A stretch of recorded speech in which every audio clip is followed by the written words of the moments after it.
Hey, going live right on time actually, so I'm very excited. I'm glad that it's like at 1 o'clock in the afternoon. That way I can like take the time to like promote it afterwards. But I'm so excited. And it's Labor Day weekend, so this is a perfect weekend to get this started. So 3 hours. Let's do it. All right. Let's see what they're gonna do first. I'm gonna post it to my Instagram so folks can see. And I'm live. Hope y'all are enjoying your weekend so far too, by the way.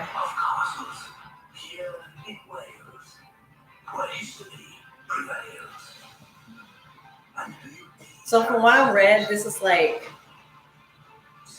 not only is it like WWE's first like major show in the UK in 30 plus years, but I actually read that it's probably one of the most highest drawing pay-per-views in all of WWE history. I mean, they drew over 60,000 tickets for the show, which is amazing to me.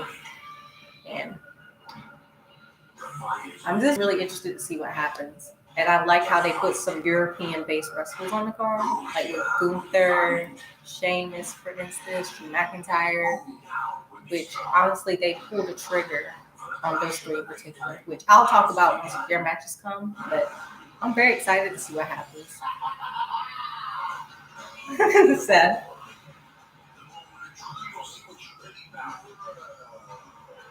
One thing I would never ever doubt WWE on is their great like vignettes and promo angles. Like, and then I actually attended one of the SmackDowns leading up to this show, so that was always just awesome to just see it live. They came to Raleigh earlier in August 12th, and I was able to see a couple people live for the first time. I saw Ronda Rousey live for the first time. I freaked out when she came out. It was crazy though, because the crowd was like cheering her like crazy, and they was like booing Liv Morgan, which was insane to me. And I also saw Gunther or Walter live for the first time. Lubbock Kaiser as well, which is they are just amazing at what they do, and I'm just very excited for this pay per view. This is actually the first time I've been excited for a pay per view in a long time, given all the new developments that have been happening. So I'm just interested to see what the Triple H's booking style is going to be like. I mean, we got a little taste of it at SummerSlam, but being that he's like really on like more of a steady roll now, it's going to be interesting to see what goes down with this pay-per-view. So I'm excited. And European fans, man, seeing it on TV, you can tell they're very devoted, but I'm actually curious, like, what it would be like if I were there in Europe live just to see them like chanting and going crazy because I always love their energy. Oh my god. It's starting.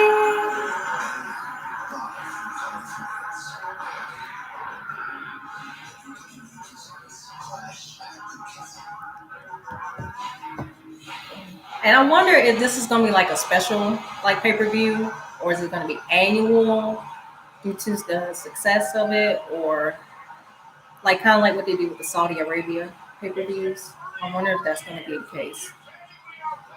But ooh, look at that crowd. It's a great turnout. Yeah, they show out in Europe. I love it. I love how devoted their fan base is. I like the VR decoration too of the dragon. Kind of generic, but it still looks kind of cool. We're starting off with a 6 woman mix. 6 woman tag, not mixed tag.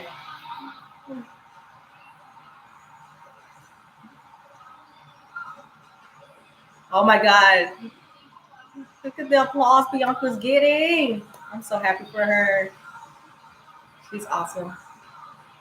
She's such a star. I love Bianca. So 6 woman tag match. Bianca, Alexa, Asuka versus Io Sky. I'll still call it Io Shirai. Dakota Kai and Bailey.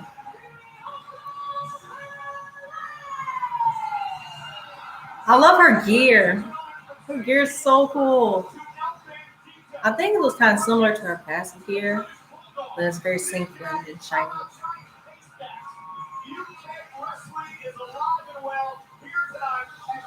I would have liked for Bianca to defend her title, but I understand like she's in a feud, so I'll let it slide.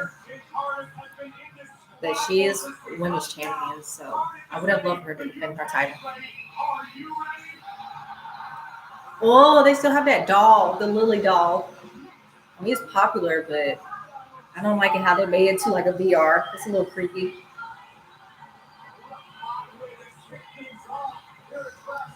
The crowd is hot.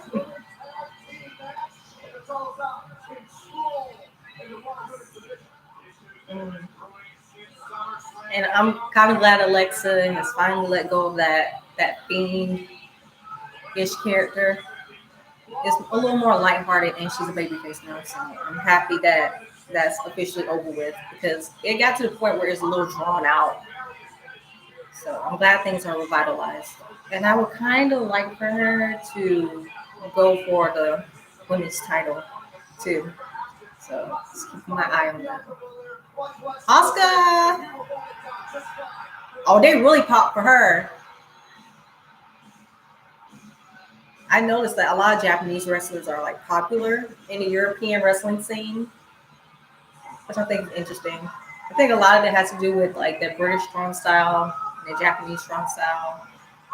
So, and a lot of it also has to do with a lot of Japanese promotions have had working relationships with British promotions over the years. So that may be another thing. I don't know if Oscar's like worked in Europe, like before she joined WWE. I have to look that up, but yeah, they really popped for her. But Oscar's a legend, so it's to be expected. I like her gear. I like she changed it up a little bit. Yeah, yeah, she did. Oh, I'm just ready for this match to start, but I know everybody wants to make their entrances. Yeah, she's getting an ovation. Oscar! Wow.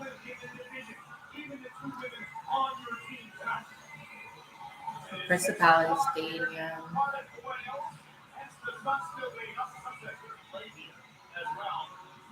This is like a really big deal. Like the turnout was insane.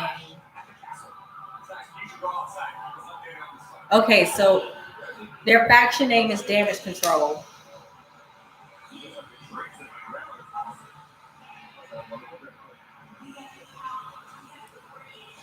Okay, and they have a new theme, and they're getting booed out of the building.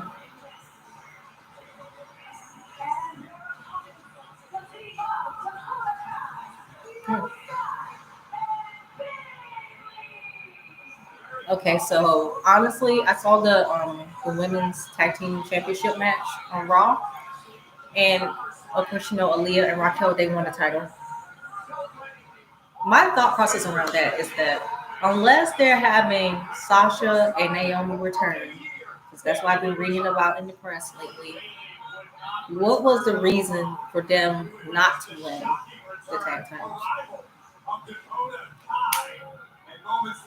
That's just something that really is confusing me a bit. That's honestly the only reason why Raquel and Aaliyah may have won the titles. They're probably like transitional champions for Sasha and Naomi to come back. Because honest to God, like I thought they were going to win the whole thing. And I know a lot of people they're like mixed opinions on that finish. And then on top of that, Dakota was the wrong person that got pinned. Like she was illegal, the illegal person to match, I believe. So that's another factor. So I hope they readdress this after this feud ends because I'm pretty sure this feud is going to conclude here.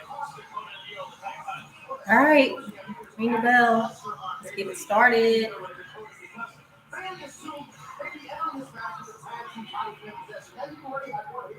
Not too hot on their theme song, Damage Control's theme song, I will say, but they're an official faction, so who am I to judge? And I'm so glad Bailey's back. Out of the four horsemen, horsewomen, I should say. Bailey has always been my favorite.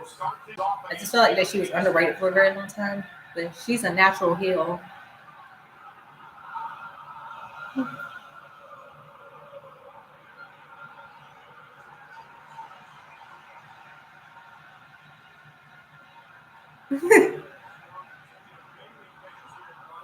They're doing the Ringo Starr song, "Will You Be My Girl?"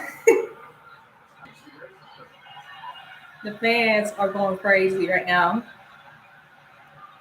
Bailey don't want to hear it.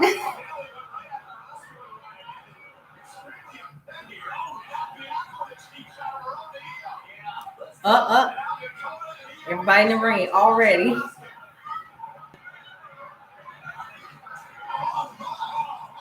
Cheap shots.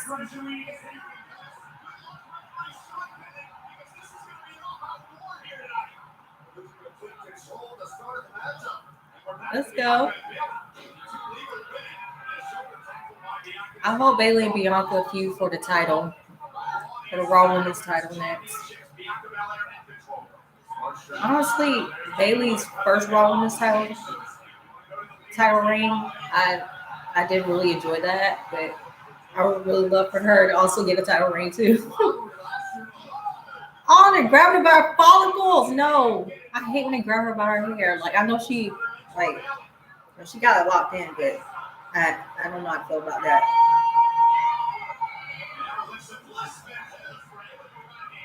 I love EO. EO. I hope she goes solo after this next too. They are trolling Bailey with this chant. Triple suplex. Triple suplex. There you go.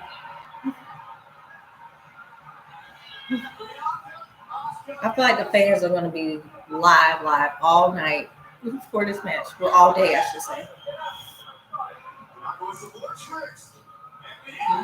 That moonsault, all three. And triple kick out.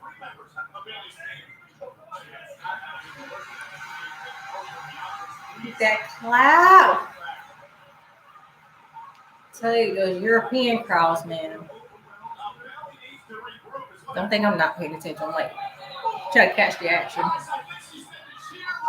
Why is she always mixed with Michael Cole?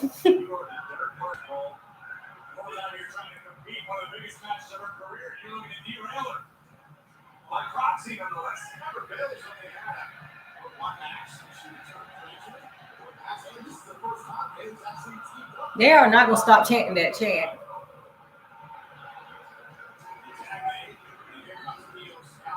EO! Once had a faction which included her sister Rio and Oscar. Oh shoot! They mentioned Triple Tails.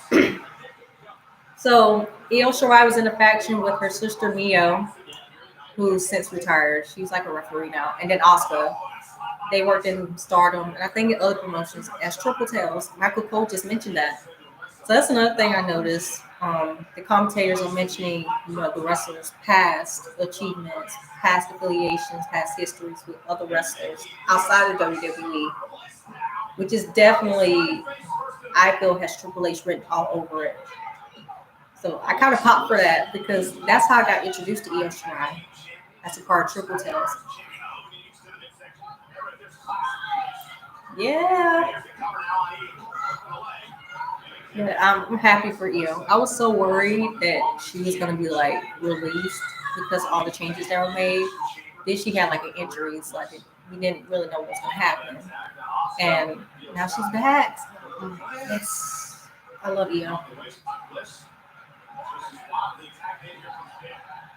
Now Bailey, they're like chanting Bailey and cheering her on. And Bailey's like, "Shut up."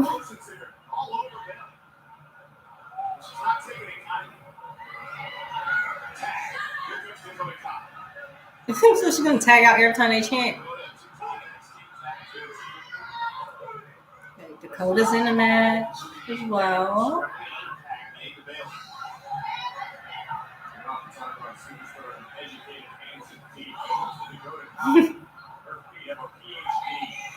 Yeah, finally. I want Asuka and Io to go at it during this match. And one-on-one as well. But I'll just talk about this match for now.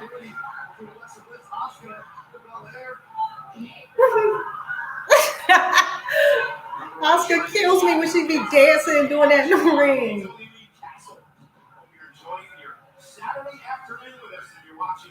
Oh my god.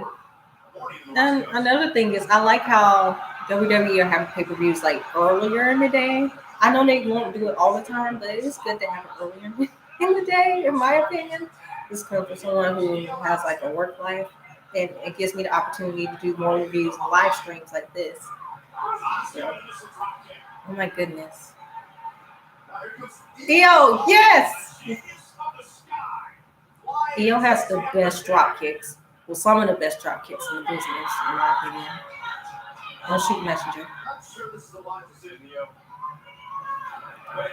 Oh, they're finally going at it one-on-one.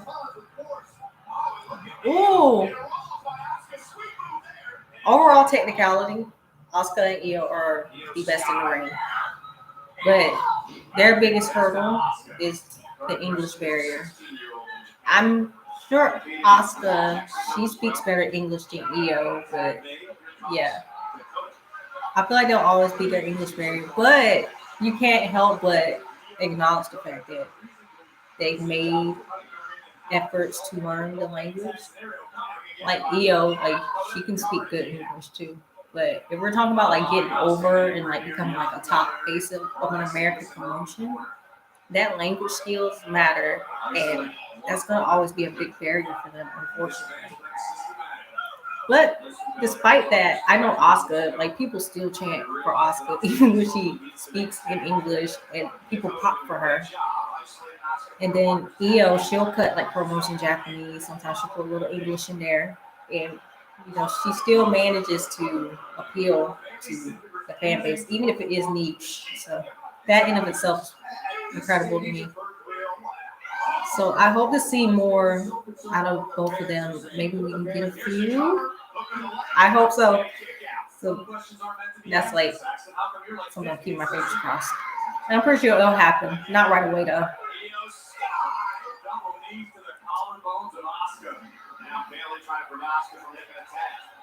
Come on, make it tag. Bailey is like keeping it heel. Not a lot of big movements from her. Tagging in and out. I love it. Oh. Dakota is legal. Ooh, drop kick. That was smart strategy by Dakota Kai. And you do have to credit the knowledge that Bailey has imparted upon Dakota Kai years of championship experience. Okay, girl, what are you doing?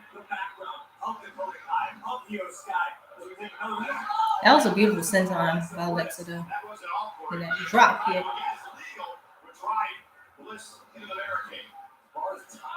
Dakota Kai has paid her dues all over the globe. Kai may be relatively new to Monday Night Raw, but she's far from a rookie. Yeah, Kai is like has like what 15 years of experience overall. She started at a young age, performed all over the world.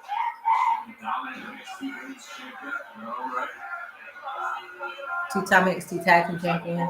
I know a lot of people were ticked off that she's never won an NXT Women's title, but she's been on NXT long enough, so she's on the main roster. And who knows, maybe she'll pick up the singles gold there. I mean, it's only the beginning, so we can't really jump to conclusions. And I think one of the biggest issues I have with fans these days is that they're not patient enough. Like, you have to let something develop over time. Okay. Okay. That caught my attention, a little sequence between Alexa and Io. But yeah, I just feel like with the storyline, you have to be more patient. And I think a lot of it does come down to social media, and we have access to, I wouldn't say all the ins and outs of pro wrestling, but a great majority of it.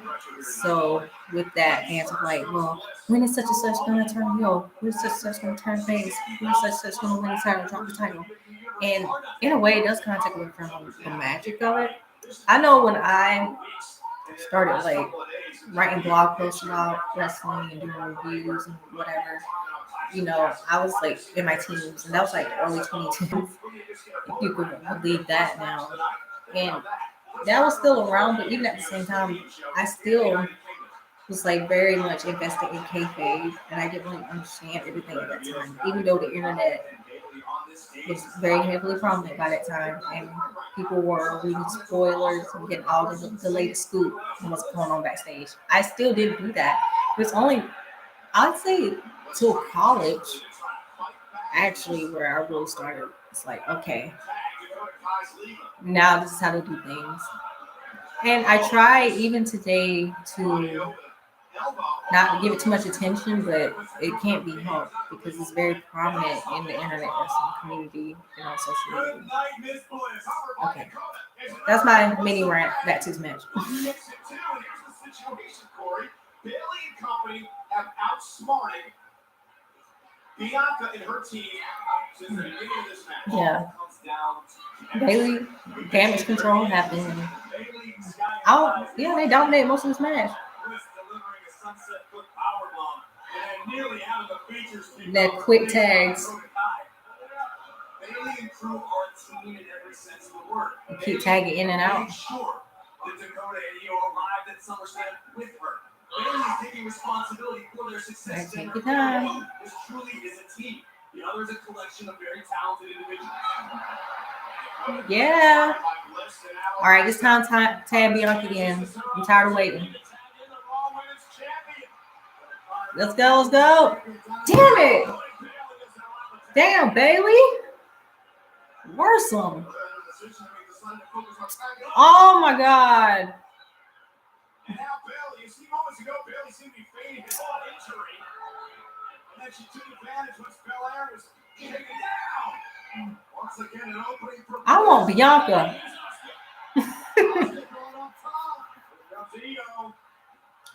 That drop kick. It's gonna take me a while to get used to Io Sky. But I'll get used to it. Right now, like a force of nature. Oscar understanding the desperate need to shift the momentum in this match. Oh!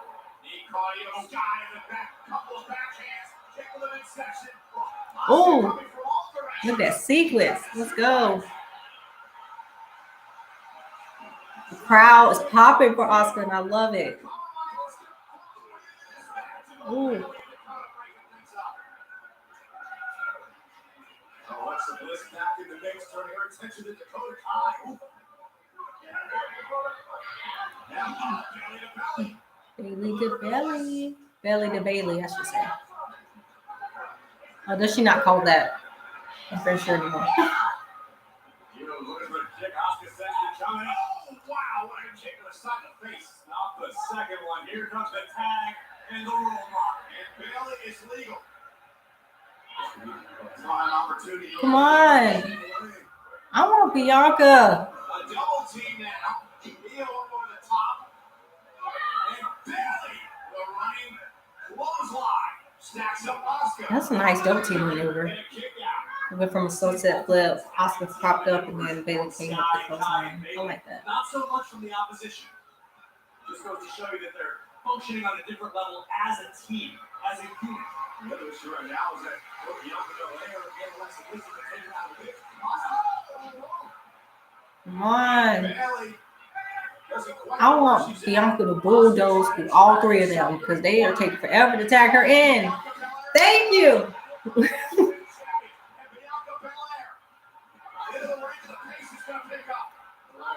Let's go, Bianca.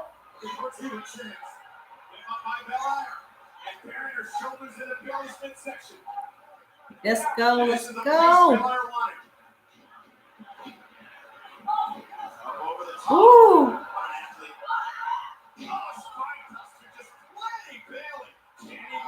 Beautiful.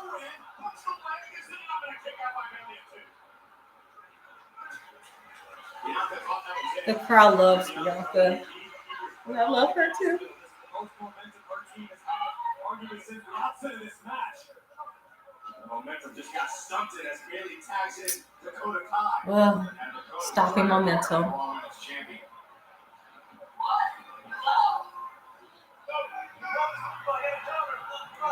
Let's go. Placing Bayley on the top rope, and you hear the official. Tom Bennett's going to count the legal one, which is Dakota. Oh!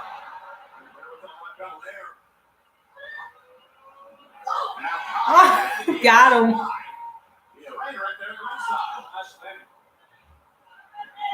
Oh, she grabbed her hair, tying it up. Did she tie her hair up on the turnbuckle? Oh, okay.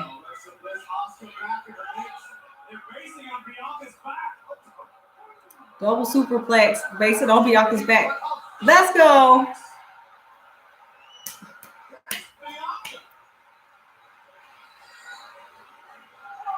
This is actually a good match. WWE fans in Principality Stadium in Cardiff, Wales, United Kingdom for Clash at the Castle. Oh my God. So I lost my thought. I just hope after this match, this feud, this 6-woman feud is over, then we get to focus on Bianca and Bayley specifically. Ooh, look at that power bomb. Oh, missed it.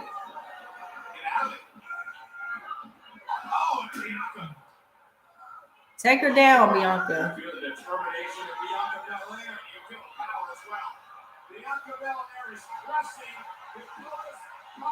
Oh, the crowd's popping for it. Heisting her up. Oh.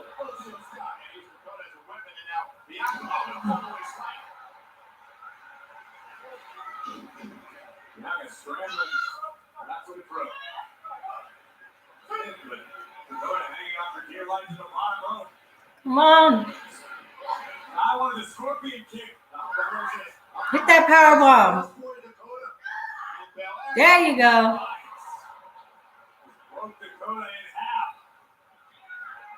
We're going for the 450.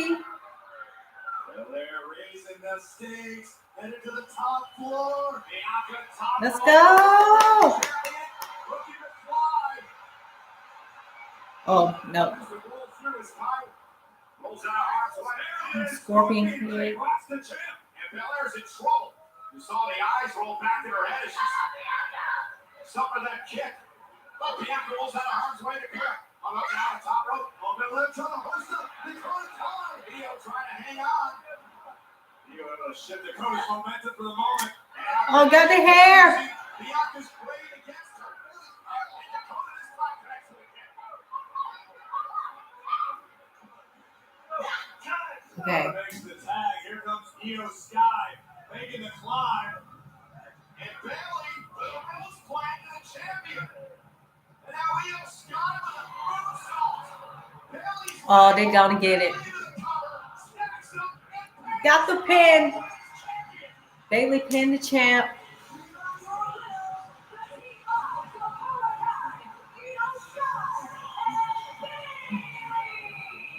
All honesty, I had a feeling that they were gonna win anyhow because they dominated most of the match. So now they should set up the Raw Women's title feud between Bianca and Bayley. And then, of course, I think Dakota and Io will go for the tag titles. Because, like I said, they got screwed because Dakota was not the legal person when she got pinned. Which I kind of noticed that throughout the match, like the legal tagging, who's illegal, who isn't. That's what I noticed as well. So I hope they play a little more on that, come Monday, but we'll have to see.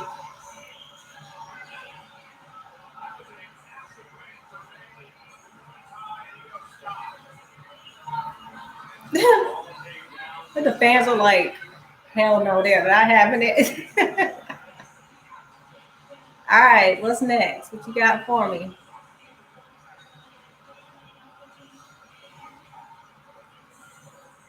That was a good match to start the show. For WrestleMania.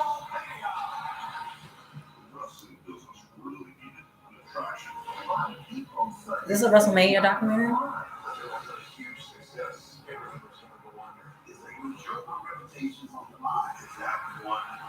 It is.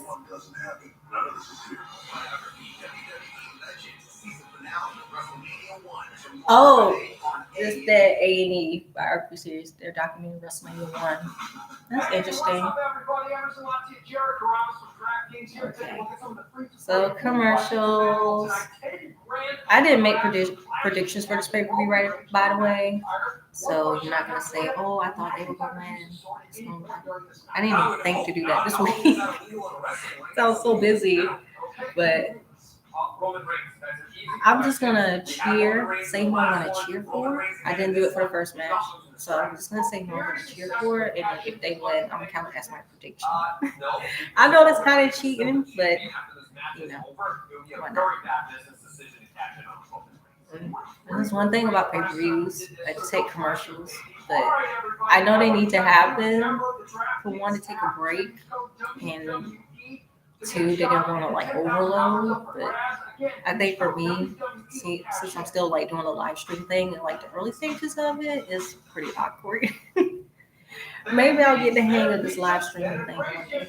Maybe I'll bring a friend to do it. Or with me, I should say. So let me see what's all on the card. Maybe that can help pass the time. Let's see. Who's up here? Clash at the Castle. I know one match particularly I'm looking forward to is Gunther versus Sheamus. I just feel like, I don't know, I just feel like that gives me match of the night vibes. I just feel like they're gonna do amazing in that match. Let's see. I didn't watch the pre-show, so I'm not gonna count that. So we have Liv Morgan versus Shayna Baszler, AJ Rey Mysterio versus Judgment Day, Matt Riddle versus Seth Rollins, another match I'm excited about, and of course Roman Reigns versus Drew McIntyre for the Undisputed Universal Championship. I can't wait.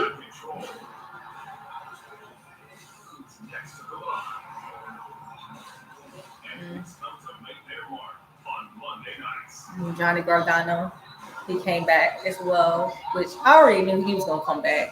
I don't know why people thought he was going to AEW. He was not going to go.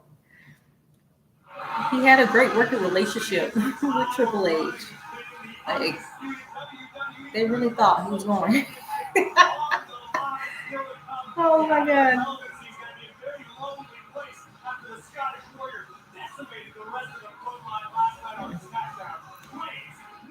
Wait, so Paul Heyman's going to be there? I haven't seen Paul Heyman in a couple weeks.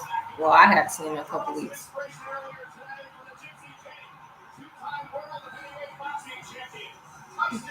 Tyson Fury, your outfit is a little awkward. The King.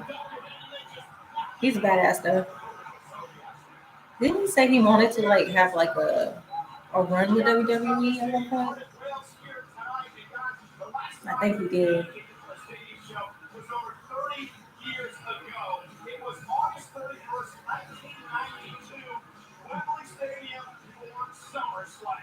Oh, so that's the last time they had a UK pay-per-view. That's right. That's when British Bulldog won the Intercontinental Championship.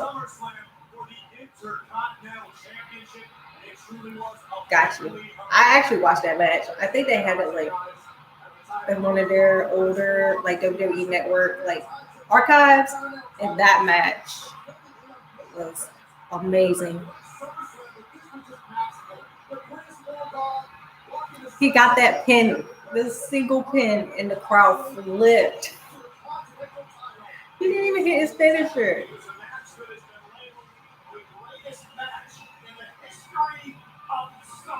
The greatest match in the history of SummerSlam. I believe it. I mean, not many matches have been able to top that.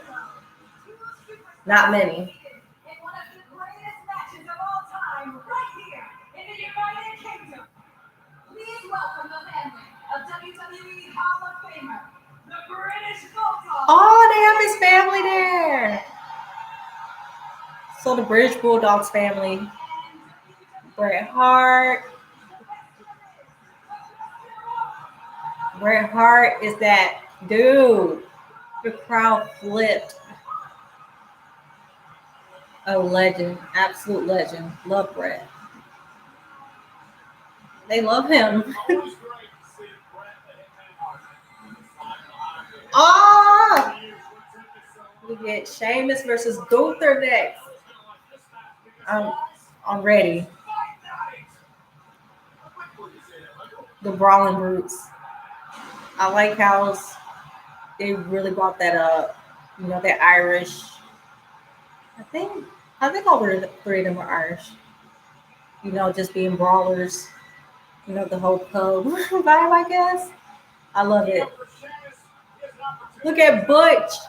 So on SmackDown, Butch and Love It Kaiser, they had a great match. I highly recommend y'all watch that match. That was really good.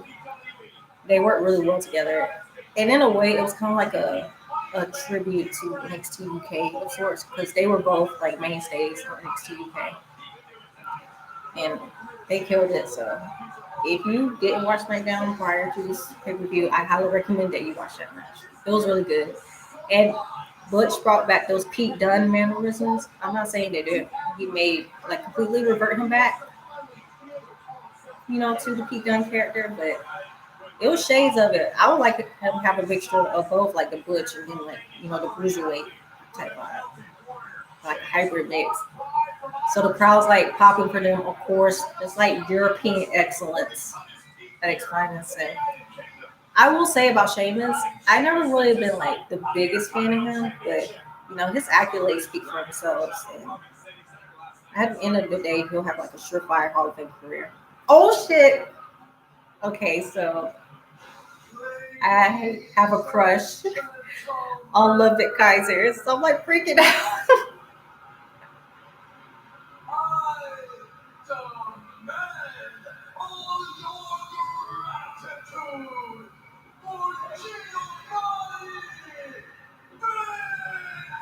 Oh my god! Holy shit, Giovanni Vinci! They're putting them back together. Please don't do this to me.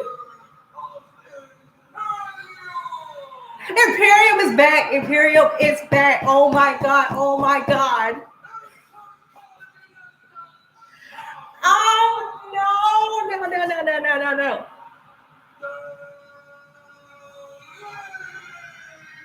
This better not be a one night thing either. They better be back together.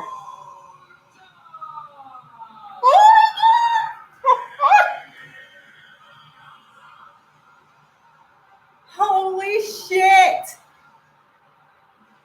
They're back together! Yes!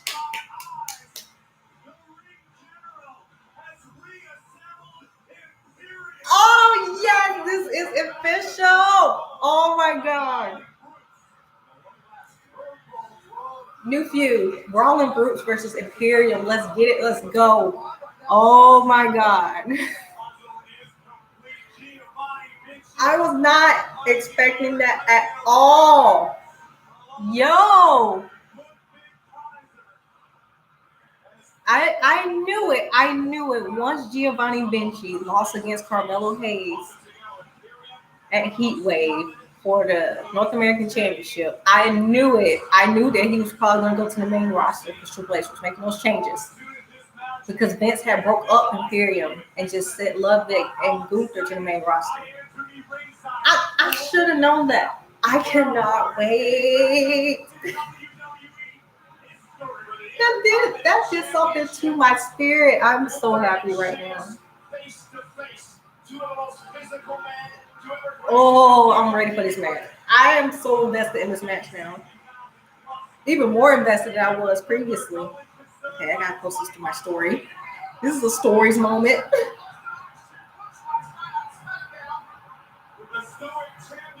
The stoic stare.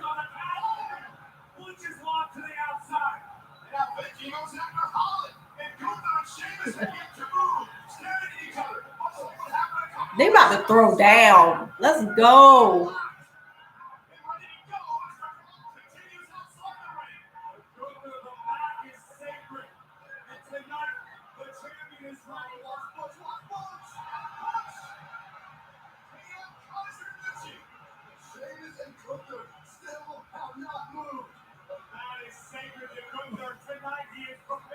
Boy, they is like scuffling. I love it. Let's go. Let's go. Oh my God.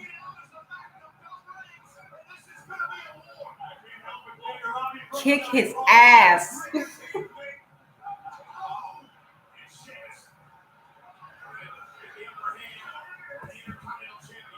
Oh, it's gonna be hard hitting. I do not want this feud to end either. That's the thing. Oh my God. Get a massage therapist, physical therapist, all kinds of therapists on standby. And Walter he even went back to his old gear with the ring general gear. Oh my God.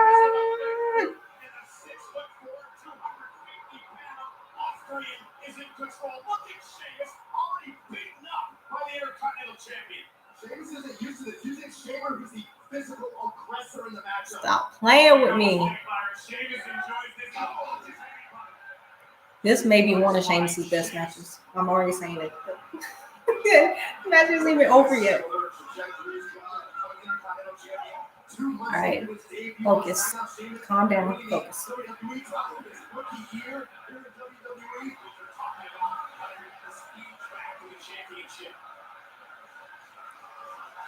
I know all these European wrestlers like have to be proud that they're like at this big event. Especially, I think for me personally, I've been following like Walter, Marcel Bartel, Fabian Eichner, Pete Dunne, all of those guys since they were like on the British independent scene, particularly WXW, because I would watch that on YouTube. I told you I'm a huge wrestling nerd. So, and then of course Sheamus, you know, I followed his career since he came in like 2010. He's like one of the biggest heels in the company at that point. So it's just amazing to see how much everything has evolved now. They're at this big event on their home turf, home continent. It's amazing. And Sheamus is like getting all the ovations. I love it. Walter does look a bit different in that ring general gear because he was like much bigger wearing like those shorts. So it's gonna take a bit for me to get used to, but that's that hard work. And the crowd is like firmly behind Sheamus, which is another thing.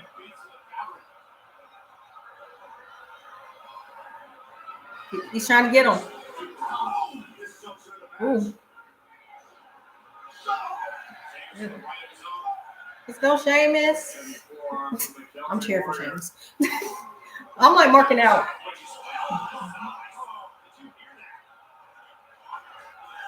Oh my God.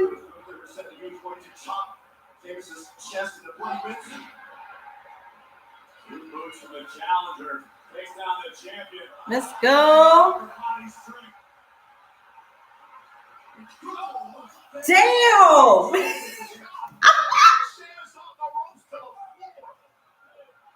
He chopped his ass onto the floor.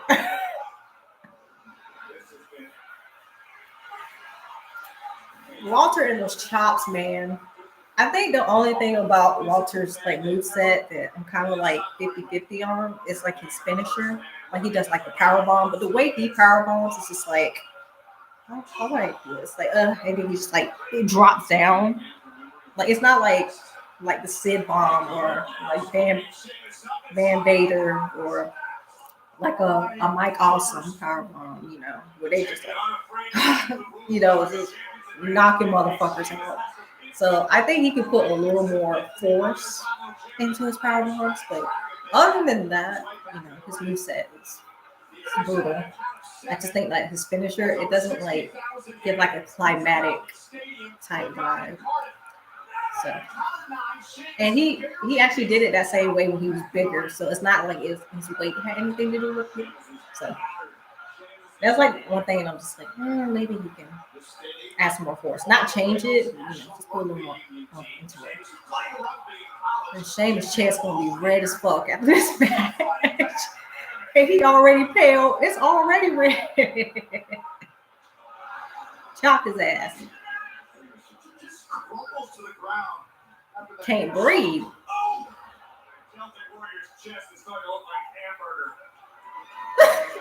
Corey Graves just said that the Celtic Warriors chest looks like hamburger.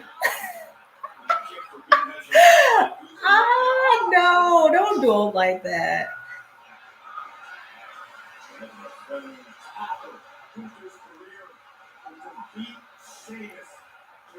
Oh my God.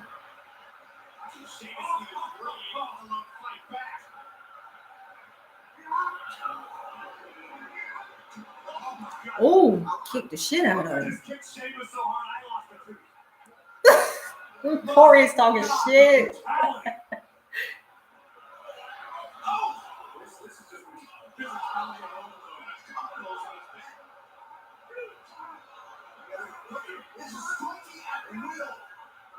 For every punch by Sheamus, there's another dozen from Gunther.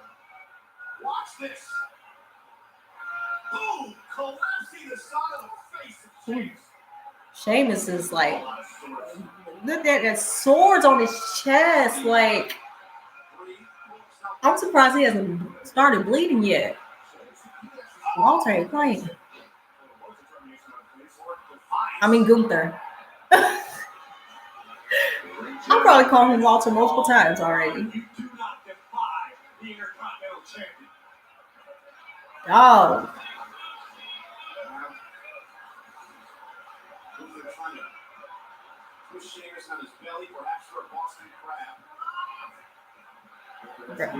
Oh, and by the way, NXT Worlds Collide is tomorrow.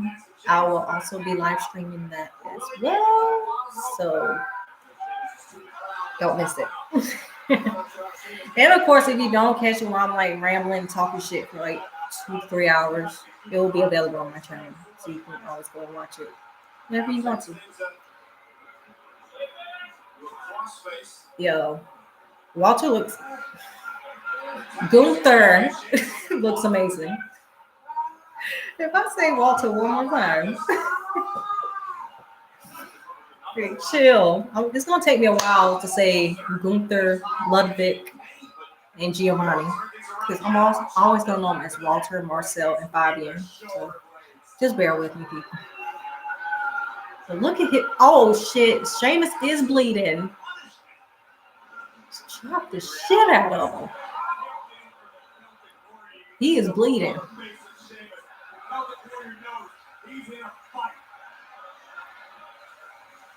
Oh, everything. He's bleeding right now.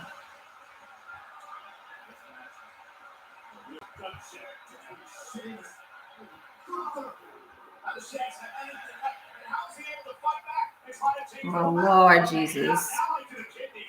This is hard to look at for his chest.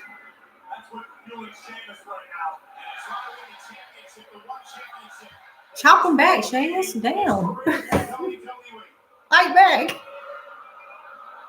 Dang. Oh, I think this one was the hardest. How many chops did he get? There had to be at least 20 chops. And I'm not counting. But chopping the slow motion, like, just crushed his chest, like, damn.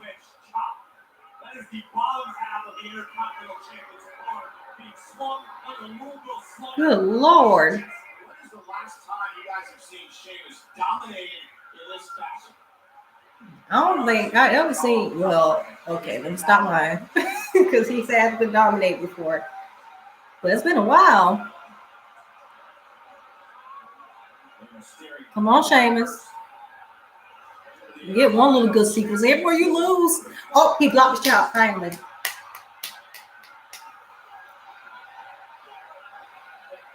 Hard hitting.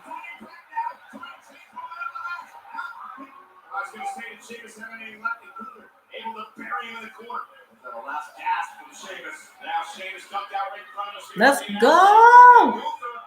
Shit.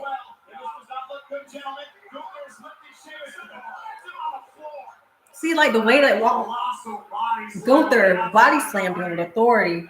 I feel like he could do that. Like, oh, there's power bombs. Okay, so we're outside the ring. Sheamus sent over the announce table. You know they're gonna tear that announce table up for the end of the night, right? You know they're gonna fuck it up.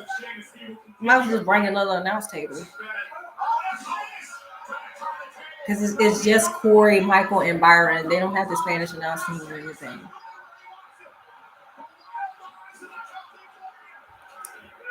Oh, he's doing his Celtic shots on the table. I forgot the name of him. This is remarkable from Sheamus.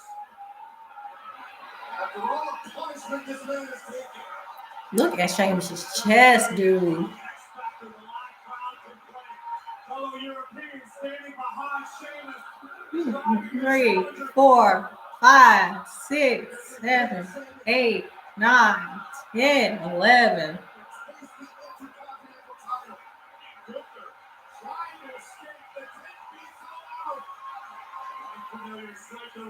The crowd is popping, and I love it. Oh no. One more time. 1, 2, 3, 4, 5, 6, 7, 8, 9, 10. You try to match them chops.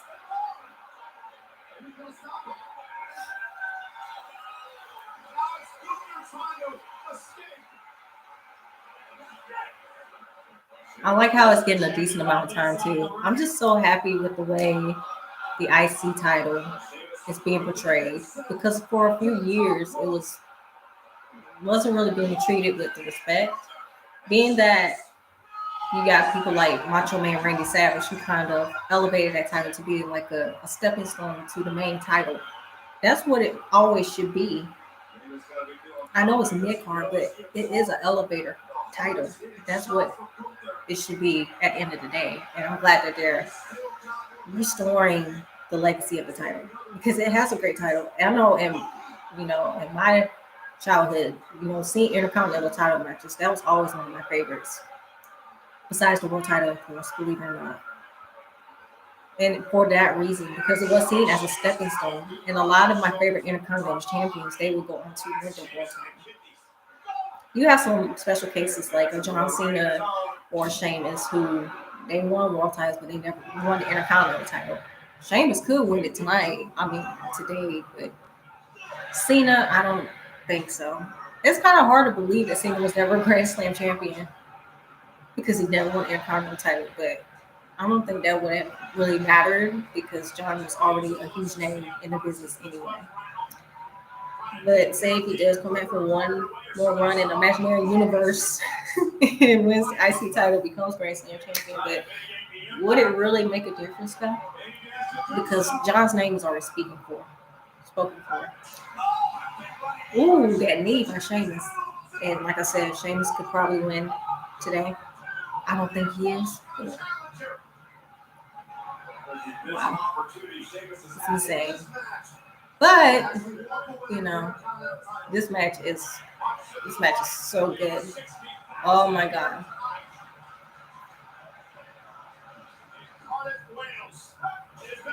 Ooh, that knee. That knee was boom. Everybody's like, come on. That's why I love going to live events. I can't wait to go to my next one. Because I'm going. I went to see SmackDown in August. And when Raw comes back, I'm going to go. Hell, even catch a AEW. Well, my next thing on my bucket list is to go to a pay-per-view. And if not next year, definitely 2024, because WrestleMania is going to be in Philadelphia. And that's actually the closest a WrestleMania has ever been to where I live. I live in North Carolina. So I'm really trying to catch WrestleMania. I think all the new changes that's going on, it keeps, progressing in a good way. Yeah, I'm going. I don't care. I'm going. Fuck it. Oh, white noise. Let's go. 1, 2. Oh! James, I don't think you're going to get this tonight. I mean, today. I'm like so hyped right now.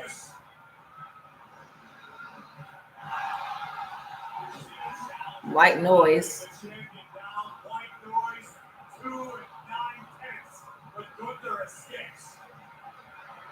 The fans are like, oh my God. This is getting so much time, and I appreciate it.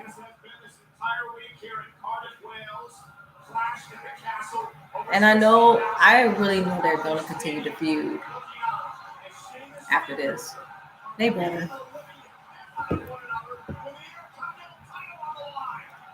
The fans are loving it. Let's go, bro.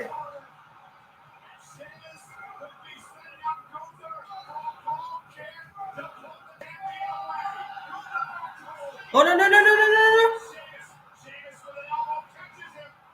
Look at drop kick by Gunther. All right.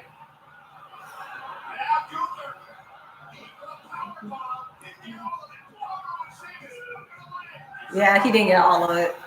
It's like the way he does that power bomb. I don't know. I don't want to make a big deal about it, but it's not sitting right with me.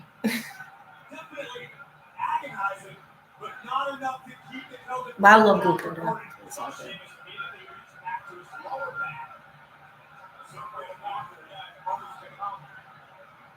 Oh, this match is so good. I told you. This is going to be one of those matches that's going to break out. And I hope to see more of them. And just the fact that they brought Giovanni Vinci up.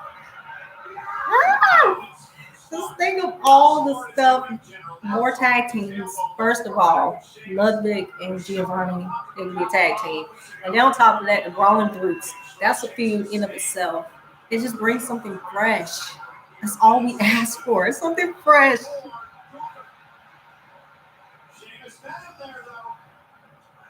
Sheamus with his own chops.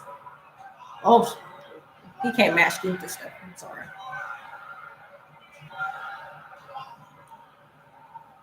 Oh, shit. He's chopping the hell out of him. God.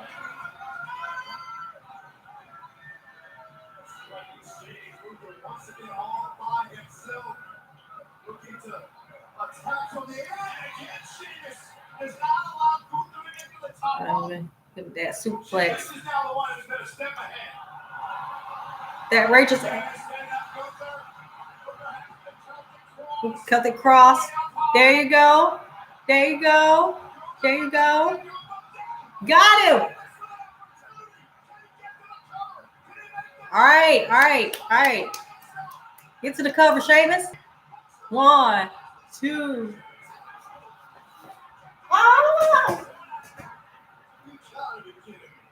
Oh my God.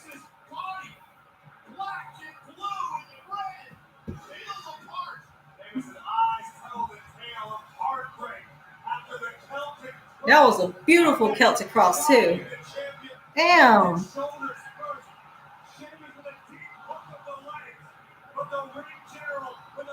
This is a mess.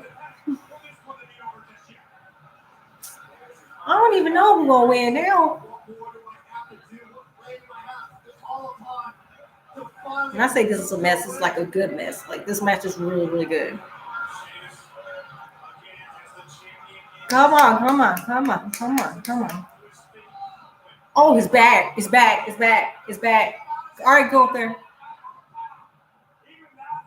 Damn, and then Gunther fell back. Majority of the impact on the low back of the challenger. We saw Gunther fucked his back up. His back and his chest. It's getting tense. It's getting tense. Oh, look at that lariat. Damn. Gunther. Dude. He retains. That was awesome. Oh my God.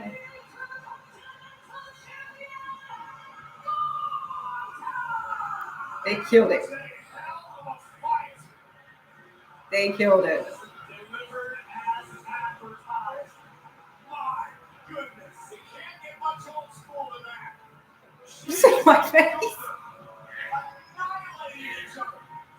Oh my God. I want this feud to continue. If Gunther drops the title, he needs to drop it to Sheamus. Point blank. We need a lengthy feud. Now, okay, that's exaggerating a little bit, but we need a longer feud, I should say. Now they got Giovanni Vinci back in the feud. Ah! Oh my God, I cannot believe this. They're back together. To celebrate the reigning general, the Intercontinental Champion. I'm one happy girl right now.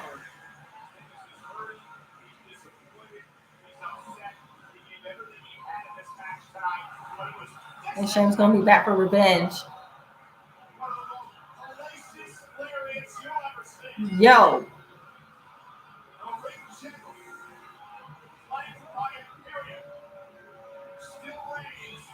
I'm so happy. Imperium back together. I knew it was meant to be true. Imperium fan here. They kicked ass. And I also like how, Gunther's not chopping Ludwig anymore. That was some shit that I was not fucking with. But okay, the crowd's like cheering for Sheamus. So proud. I tell you, that was one of Sheamus' best matches. And I'm not even trying to be funny. Sheamus killed it. Look at the ovation. You deserve it. But I still think he's going to go for the title. Getting the respect that he deserves. Holding down the fort for over a decade.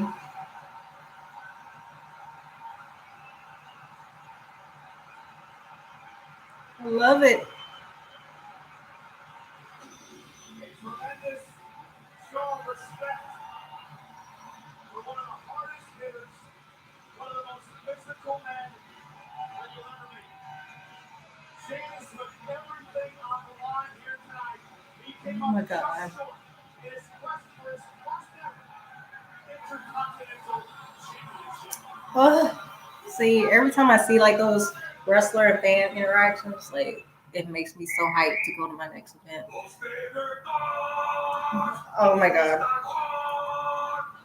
I'm reeling. Like that match was crazy.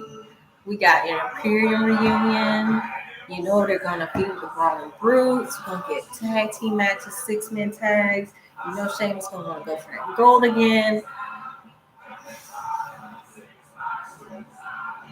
I don't even care. Like, I'm so happy. That was a great match. Great match. Now let's see if Roman and Drew can top that. Let's just see if they can top it.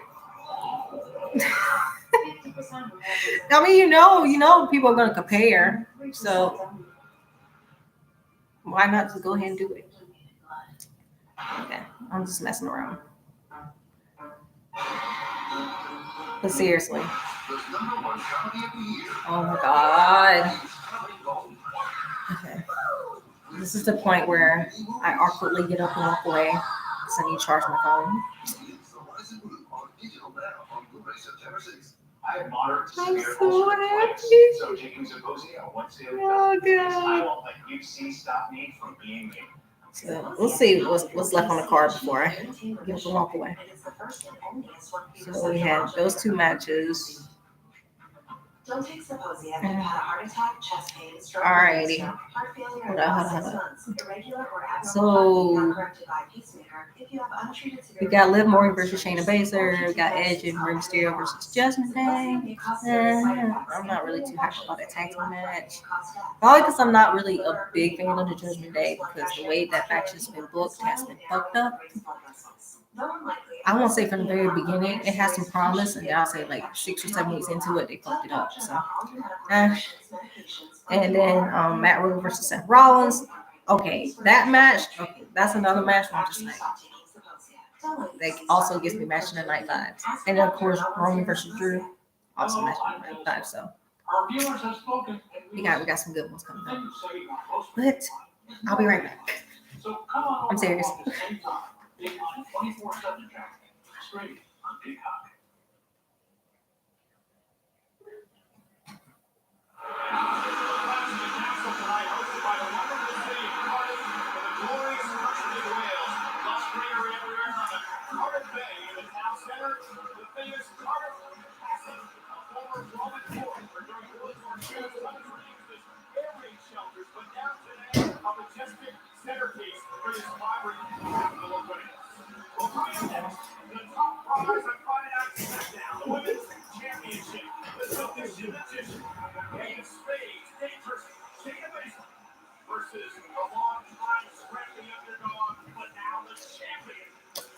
Liv versus Shayna. Let's go. Let's get her. Culmination of a lifetime of hard work, sweat, and tears. I don't know why people like hate on Liv. Like I don't understand. Like I'll tell you, this is a true story. So I went to SmackDown early August, right? And there was a segment where they were doing a contract signing for this women's title match is coming up. And Ronda came out prior and the crowd flipped, including me. I'm not even gonna lie. And they were like, Ronda, Ronda, Ronda. Ronda wasn't out there alone because she got escorted out by security. The contract signing came, and Shayna came out, put her promo. Liv comes out, the crowd boos her. I didn't boo her. I didn't boo her. My cousin, who was with me, she was like throwing shade. I was like, no, don't do that. Don't shade her like that. But the crowd was booing her, and I'm just like, what's crazy is that the people were rooting. These are probably the same people that were rooting for her to win the title. Now she wins the title, they boo her. That's another trend that I've noticed over the past, I'd say, decade. Look, I've been a wrestling fan since I was 6, so bear with me. That they'll root for a wrestler. They get to the pinnacle, especially when they win a title, a singles title, and then after that, they'll get tired real quick. And I just never really know like the point behind that. You know what I'm saying? So that is interesting. But from a physical standpoint, Shayna, she's like this legit dangerous fighter. Liv, she's more like high flyer, like underdog. So of course, I think maybe people are just like, how can you take advantage of that? I'm gonna tell you right now, they are good at editing. Because I'm gonna tell you right at that event, they were going hell on her. Okay, lost my thought, but Shayna is like legitimate. And then at SummerSlam, that Liv Morgan had defeated Ronda. It was like a screw job, and then Ronda got suspended and all that. Now they're bringing out a more aggressive side of Shayna. Well, they're bringing it back, I should say. So, we probably see a new champion tonight. I know you hear me say tonight, but you mean today. You know what I meant. Ooh. I will say I don't like Shayna's new theme song. I mean, it's not new. She's had it for a while. I'm on her NXT theme song. We'll see what her gear is. Warhammer inspired, as always.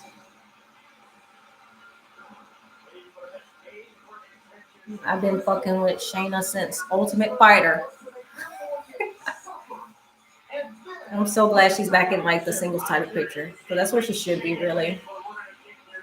She's more of a single star. Granted, she was like in a tag team with Nia Jax for like a long time, and I wasn't really feeling it. So singles competitor, that's where she should be at. Don't put her in no more tag teams. Not with Nia, Natty, not even Ronda. I don't care. Singles. And that's another thing I noticed. They're like, I don't want to say subtly, but they're like, every now and then they'll like sprinkle the Shayna and Ronda mentions in there. You know, when I was in Raleigh, seeing them live, like together for the first time, I was like, what? Because at that point, we had never really been used to it. And Shayna herself was just like, she didn't really, she wasn't really for people like mentioning her friendship with Ronda on TV because they're both like their own singles competitors, which I respect. So seeing them on the same screen and live at that, that was interesting. Hey, Leon Edwards in the building. Oh, hey, Amanda. My friend Amanda joined.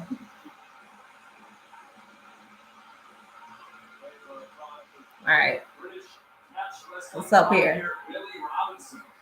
My yogurt where I'm at it.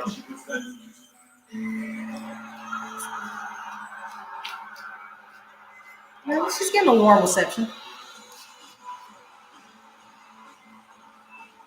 I like Liv, so I don't care what nobody has to say.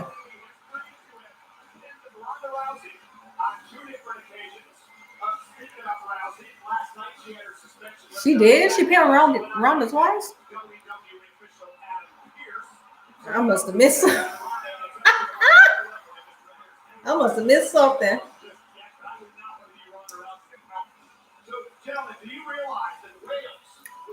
I feel like people are a little harsh on her. My honest opinion. I mean, granted, from a promo perspective and a character perspective, because it is kind of hard to like define her character, but she has a lot of potential. She's not like the absolute worst. So I've seen worse in my many years of being a wrestling fan, and Liv is only going to improve. I think this title reign is only going to help her step up her game more and help her improve more. Like, you can't expect, like, oh, you're going to be a complete wrestler or you got the complete package when you hold the title. Because sometimes things can change and you can improve. So that's the way I see it.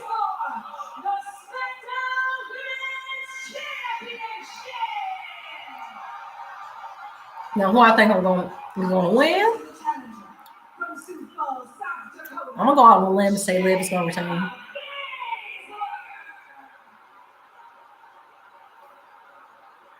There you get booed out the building, Shayna.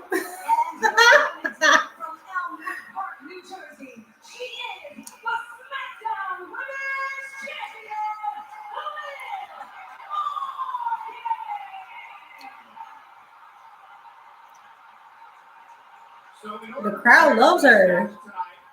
Against Shayna Baszler, Liv Morgan spent time, guys, sparring with Riddle, who also has an MMA background, much like Shayna does, to prepare for what Shayna's going to throw. Oh yeah, I did see that. It was interesting. She was sparring with Riddle, but yet Riddle was in this heated storyline with Seth Rollins. I think it was kind of like a deviation just to get like a break from the storyline, I guess. But I think it was cool that he trained with Liv. All right, let's go. Shit. Who once held the NXT Women's Championship for over 540 days over 2 different reigns. Liv Morgan, roll up now and Baszler and a kick out in her first defense of any championship here in WWE. They're going to clutch right out of the gate. Escape by Morgan. Roll through the now shoulders down and a kick out. And again, looking for a careful touch with the Shayna Baszler's hold. And Baszler not even sweating. Shayna's such a pro, so comfortable on the ground. Trying them hoes, Shayna's like, nah, I got this. We're going to roll through and put Shayna away early, shoulder down, and a kick out. Remember, Liv Morgan has the bad arm, and I just spoke a moment ago. This is her second time defense because back at SummerSlam, they're defending against Ronda Rousey. Ronda severely. Yeah, Michael, it's her second time defense, not her first one. Talking right fast. I love keeping the early going here. Liv Morgan talking a little trash of her own. Let Shayna know I nearly had to beat her. And Liv Morgan now, if she can do stuff like that and keep Baszler off her feet, it'll bode well for the champion tonight. And Morgan, front kick to the back of Baszler. I'm still laughing how she tried to use that submission earlier on Shayna. Shayna is a submission specialist. Those excruciating holds. Liv needs to be careful not to burn herself out in the early moments, trying to throw everything she has at Baszler. It's a smart strategy, but it can backfire. Oh, right on that arm. And that arm was Liv Morgan. And that was not the time to get fancy. That was not the time to be cute. Right, Corey. And Corey said it wasn't the time to be fancy or cute. Morgan took a high risk and it backfired. And the longer this match goes, the better off it is for Baszler. She has to submit the champion in the title. I would be remiss if I didn't mention the major women's championship match tomorrow, 4 p.m. Eastern, NXT Worlds Collide. Yeah. Nico Satomura and Mandy Rose. Unified the NXT UK Women's Championship and kicked out at 2 by Morgan. We said from the outset that Shayna Baszler was going to have to be ruthless tonight. And here is our first shining example. Shayna's going to tear that arm up this whole match. I know she is. Shayna can settle down and focus on the left arm. And this is what Shayna enjoys doing. She enjoys this. She said that she wants to rip the limbs off Liv Morgan's body like you would rip the bones on a turkey leg at Thanksgiving. Okay, got some people cheering for Shayna. Okay. Shayna had the opportunity to break Liv's arm. She purposely said, I'm holding off until Clash of the Castle. Shayna Baszler thrives when she's torturing her opponent. Oh. Shayna into the cover again for the championship. And Liv kicks out at 2. Shayna with a smile on her face knew she didn't have Liv there. She just wanted to rub some salt in the wounds and say, hey, it's that close. It's actually a veteran maneuver by Shayna Baszler. Every time you cover your opponent, force them to kick out, you're forcing them to exert a little bit more energy. That adds up throughout the course of the match. It's a great interview that Shayna Baszler did with the New York Post this week, where she talked about being more comfortable in her skin. The crowd clapping up for Liv. Whenever I watch like more technical or submission based wrestlers, I'm just like peeping in like this. It's like see what they're doing. I like how the camera zooms in on it too. Well, at least in WWE. I think AEW does it too. And every one of these covers forces Morgan to kick out with a bad arm. One of them fuck their arm up. I like matches where wrestlers, like when they sell like the fuck out of it. I appreciate that. But that's the type of shit I love. I won't say it's a lost art, but I really think it should be more prominent again because the no selling, it can be good for a shock value, but if it's overdone, that's when it becomes annoying. Just like, get to the point. And that may be an unpopular opinion, but I don't care because it gets boring after a while. So I like how Shayna's like working the arm and like Liv is like really selling the fuck out of it.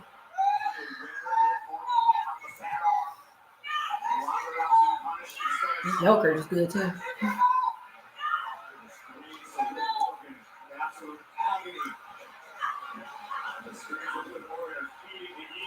Oh.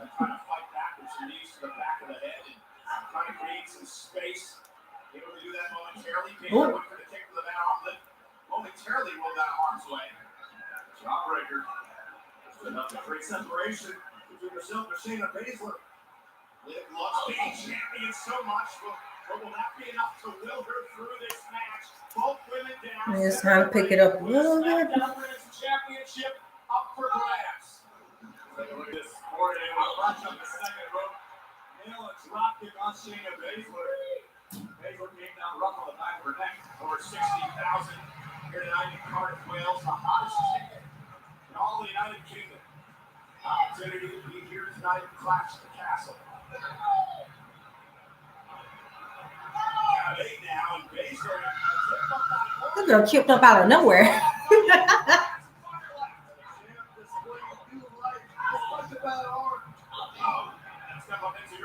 Baszler now. Baszler's in trouble for the first time in the match. Liv Morgan sat across the ring. Baszler misses wildly. Oh, cold breakers. I don't think she got all that though.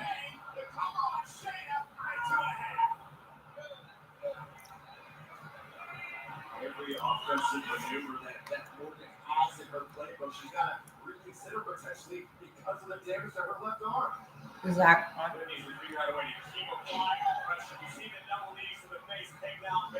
Oh yeah, maybe it was the camera angle. I didn't think she got all those double moves, but did a replay. Yeah, she did. Did a lot of it. All right.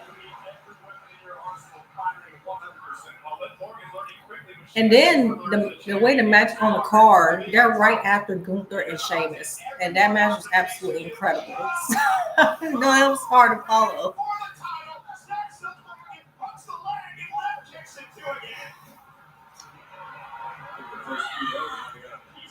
I'm like zoomed in. Shayna been mad now. All right, Shayna, stop talking shit. Just by staying in this fight. Liv's done her whole career, right? But again, the exposed bad arm of Liv Morgan. And Baszler. You'll stomp on your arm. No.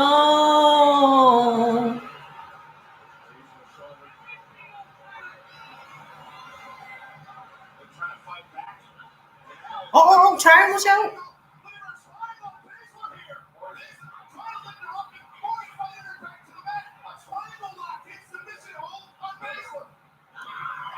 With the arm bar. Oh shit, she gonna tap. Oh my god.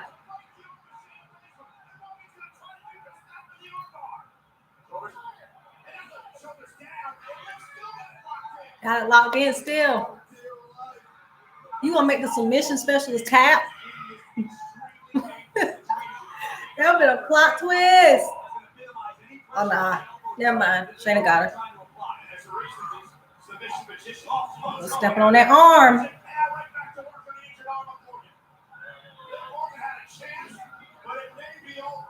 Neat. One. They're still in it. Girl, seeing stars. Knee right to the jaw of the champion, and somehow, basically on instinct alone, Liv Morgan kicks out. And Shayna can't believe it. Now the smile from early in the match, it's turned to disappointment. It's turned to frustration. Shayna trying to figure out what she needs to do to knock Liv off. And that's a big key. If Shayna Baszler's frustration takes hold, that could create a critical opening for Liv Morgan. Man, you gonna take it to the top rope. That's some steak, Shayna. You're absolutely right. It's the only thing stopping Shayna Baszler from becoming women's champion is the what's she gonna do with her arm? The fact that Liv is living her dream every single day, refusing to relinquish it, even while perched on the top rope. She sends out a tweet every day. It says, I love this. And Liv does love it. And she's trying to punish Baszler out and trying to retain a championship with one arm. Baszler in a precarious position on the top. Powerbomb. Let's go. Oh, careful the clutch.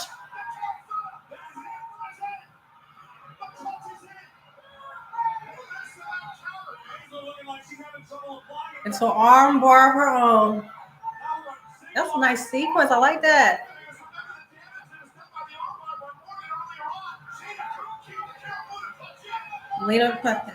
Lita, Liv hit the ropes. I'm gonna call her Lita all of a sudden. I gotta do something quick. Is this an opportunity for the SmackDown Women's Champion to turn the tides, or is Liv simply prolonging the inevitable? Shayna with a killer instinct, a look in her eyes.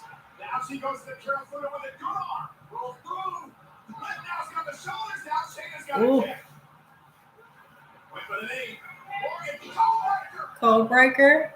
and now Liv Morgan. Has Shayna set up The Oblivion. Morgan into the cover. Can she do it? Will she do it? Liv retains. Good. clean.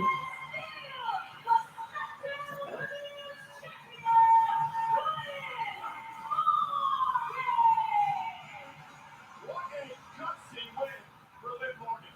Yeah, this is one of those cases. I'm looking at Liv Morgan. I'm looking at everything that was done to Liv Morgan. The match was a little slow, and maybe I am kind of comparing. I'm not necessarily comparing, but it was probably hard for them to follow the momentum of Gunther versus Sheamus. But it was really good. They had some nice sequences and transitions, and you can really tell Liv was applying what she had trained with Riddle into the match, which I appreciate. And it kind of worked it, into the fact that Shayna is a submission specialist. I like that. Do I know where her reign is going to take her next? I'm not sure. But I like how they are taking her seriously as a champion. So, yeah, it's dope. So I'm assuming that Edge and Ray versus Judgment Day. I did not mean to rhyme there. I think that's the next match. Now that match I'm not really invested in because, like I said, I don't like the booking of the Judgment Day. But more on that when the match happens. My name is Paul Heyman. Paul Heyman. I've got nothing to say.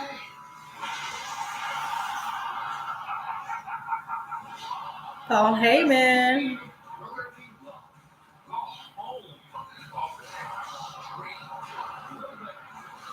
Bruh. WWE Extreme Rules. Extreme Rules.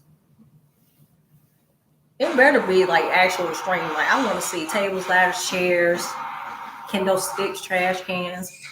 Cause I remember, I think it was last year's Extreme Rules. It was a pay-per-view, but they didn't have any stipulation matches. I was like, this is a normal pay-per-view. It was more like Night of the Champions than Extreme Rules. I was like, what the? But leave that alone. That was last year. They'll redeem themselves. Oh, Worlds Collides tomorrow. I like the card. Some of the matches I'm looking forward to. Carmelo Hayes versus Ricochet, which was like I think it was like the last match on the card since Carmelo was like basically venting. I wouldn't say it like venting about it, but he was like calling it out on his Twitter and his social media, and then Ricochet made an appearance. And they were like cracking on Ricochet because let's be honest, Ricochet is not really known for his mic skills. He's an incredible wrestler, but I gotta keep it real. He's not known for his mic skills. Carmelo Hayes is, so they kind of jab at him for that. So they're gonna go for a North American title, and then we have the women's title unification match. Miko Satomura, Mandy Rose, Blair Davenport. Excited for that one. Of course, Braun Breaker versus Tyler Bate. I'm gonna be honest. I'm actually excited for all the shows. Not all the shows, all the matches. And I will be live streaming that tomorrow too.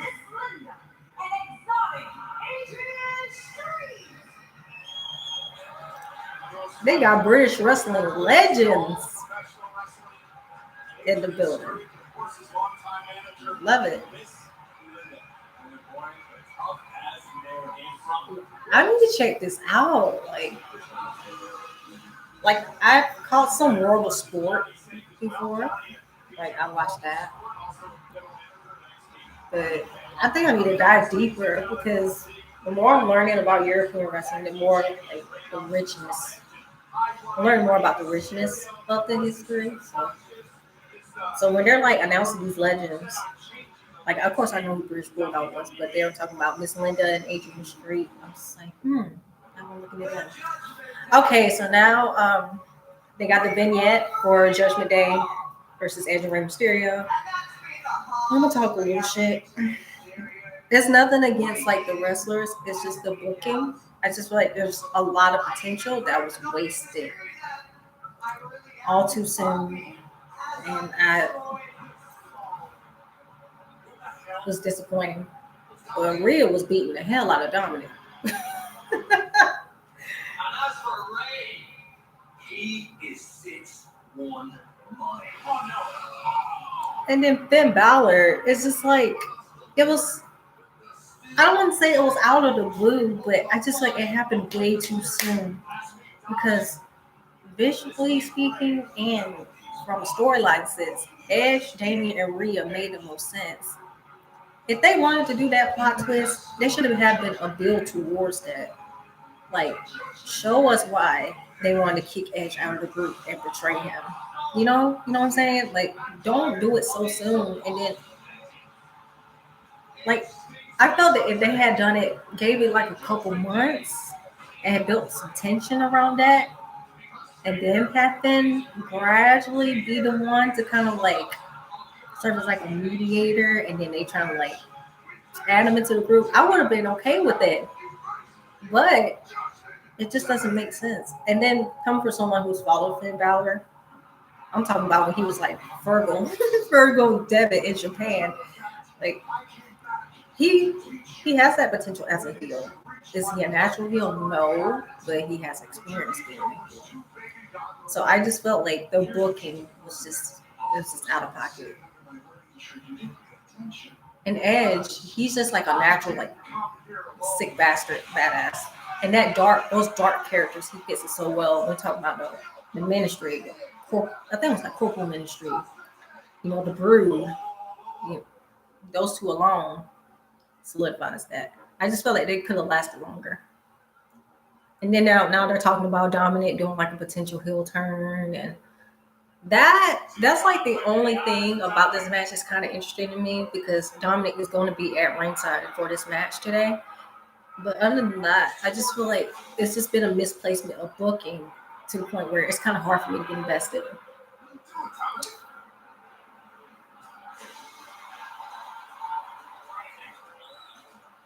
Rhea really thinks she gonna hit Edge and Rey Mysterio with a candlestick, girl. I mean, she is big enough, but you know how WWE is when it comes to intergender wrestling. You know, they're not gonna go that route, even though they could. But,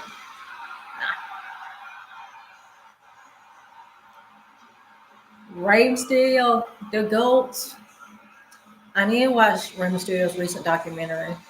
That was like the AE biography series that they're doing. I need to check that out because I heard really great things about it.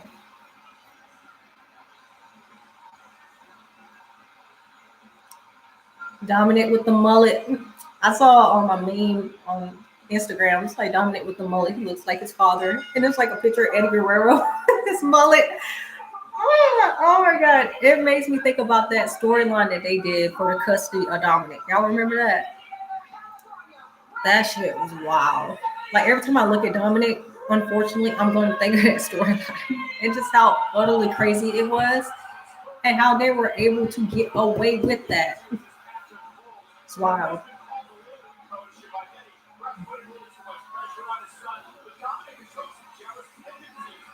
But I love Rey Mysterio. I've always loved Rey. Always.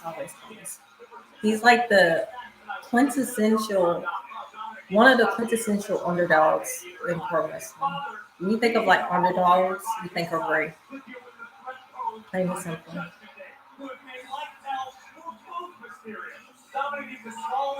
And he's like in his mid-40s. He can still go.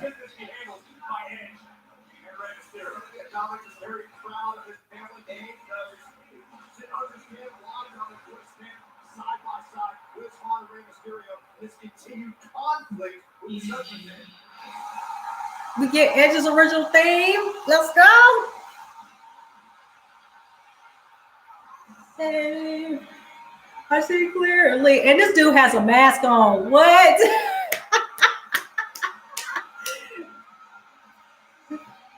And a broken dream. So like while Edge is like running, pacing back and forth like he normally does. One thing about me, I've gotten to rock and like metal music through pro wrestling. Because when I was younger, I was always like hip hop, R&B, pop, Latin, gospel, and I still am. Like I still listen to all that. But I got to rock and metal through pro wrestling. The soundtracks, the theme songs, I'm just like, you can't help it. It just creeps up on you. These days, you still have those metal songs, but it's a lot more like trap, pop, pop trap put together the theme song. But I'm thinking, that just meddling this theme song. CM Punk Straight Edge Society, The Cult of Personality, Motorhead, all those Motorhead songs like Triple H Time, The Game, King of Kings, Flying in the Sand Evolution, Randy Orton's theme. Not not his first theme, but his current theme. Voices. What else? All of those metal, rock and metal theme songs, I got into that because of pro wrestling, which is crazy to me. They're singing his theme song.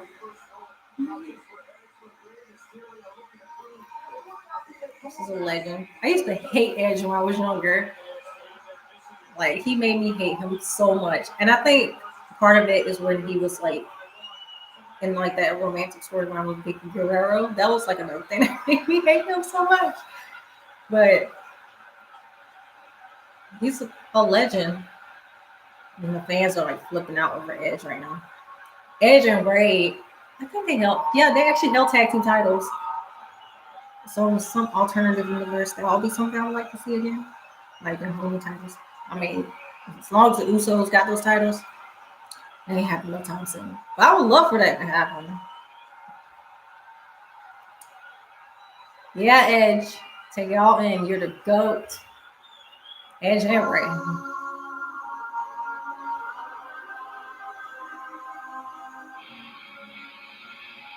I like how they changed the themes on a little bit, but don't make it too obvious that y'all just rehashed Edge's version of the song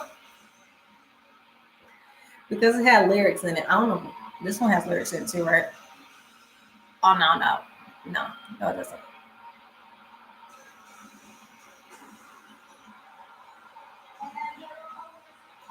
I just don't know how to feel about Finn Balor leading this group.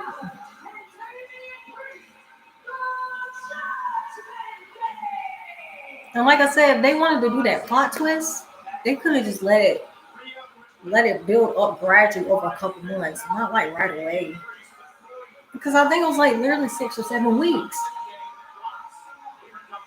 when they did that. 6 or 7 weeks into it when they did that, and I'm just like, what? There's so much potential. That's what I'm saying. So I'm not dissing Rhea, Damien, and Balor by any means because they're all great, but the booking was just fucked up.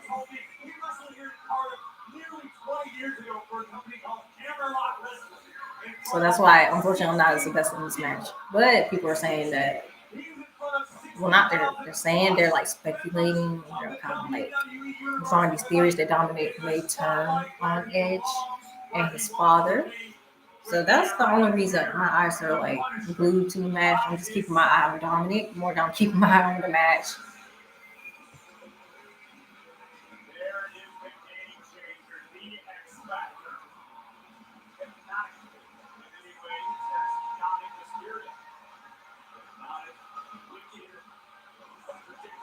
Mm.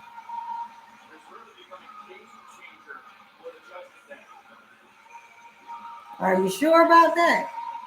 You just said Finn Balor can't became a game changer. I was like, Edge was the game changer. That could have elevated both their careers.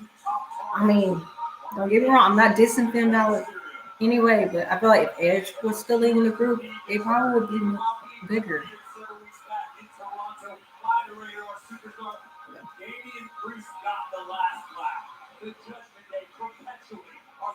Okay. I want to see what happens. Something big needs to come out of this. What's the payoff here? That's what I'm wondering.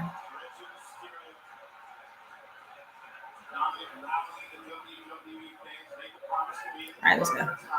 Ding, ding, ding, ding. Let's go.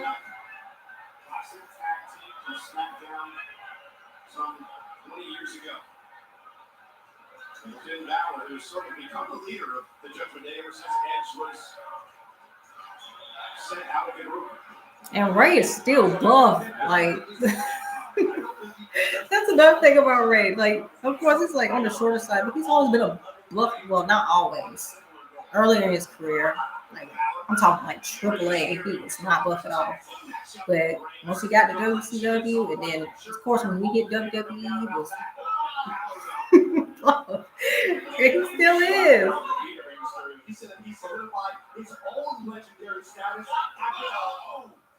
Very impressive power to start here. Listen to Balor, the first ever Universal Champion in WWE. And he only held it for one day because he got injured. Damn. Well, and also a two-time NXT champion. Mysterio up and over, looking to push the face. Mysterio. So what they mentioned was like Finn Balor was the inaugural Universal Champion, but he only held the title for one day because he got injured, which sucks. And he hasn't held it since. Strikeability of Rey Mysterio on display on the ballot. One of the few superstars who can match Rey Mysterio in this speed of art. Comes to Rey Mysterio and Edge, there truly isn't much if any. Ray still moves like he's in his early 20s. It's crazy. Okay, so Damian Priest is in the match now. He wants Edge. There's like what? The fans want him in too. Tag him in, Ray. Tag him in. Tag him in.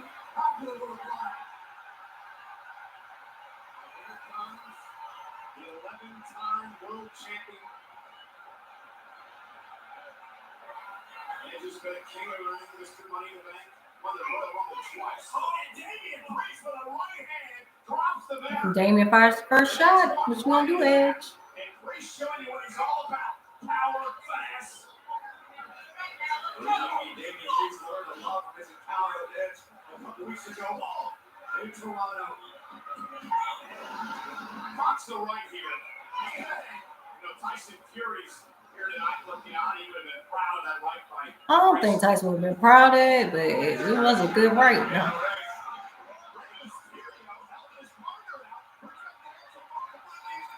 Ray jumps in and like it's his Edge. I love that. I mean, they were former tag team champions.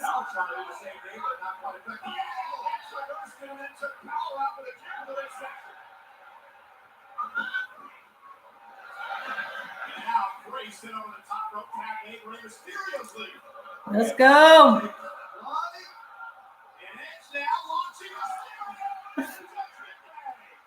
Lands on his feet.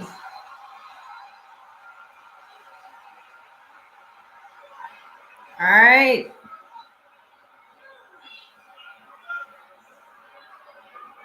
Now we're getting started.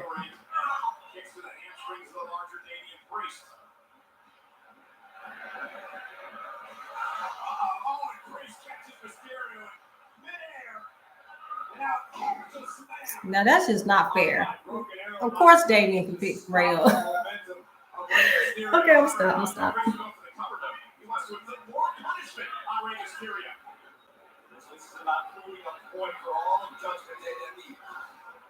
Expiration date of Edge and Rey Mysterio's career is near. This is a major problem with Edge. Red Balor made sure Mysterio did not come out before he makes the tag. Lay-like precision from the Prince. Mysterio right All right. I got my eye on Dominic. I want to see what he's doing. What he's going to do tonight. Will keep Ray isolated in their corner.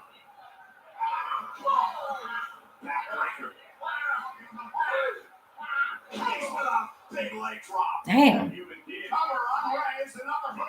Your leg is too long to be doing that to Ray, Damian.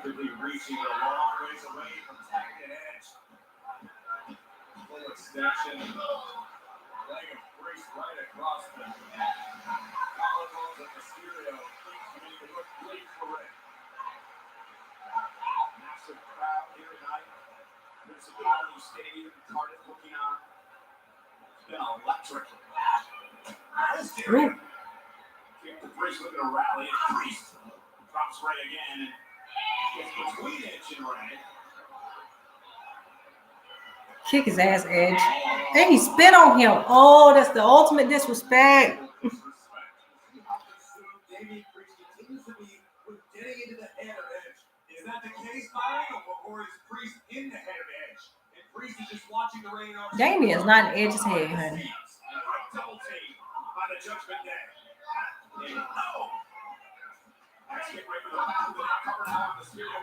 I'm like zoomed in. I want to see what happens. Inciting the Rated R Superstar. Lest he feel the full wrath. Three amigos. Oh, nope. Never mind.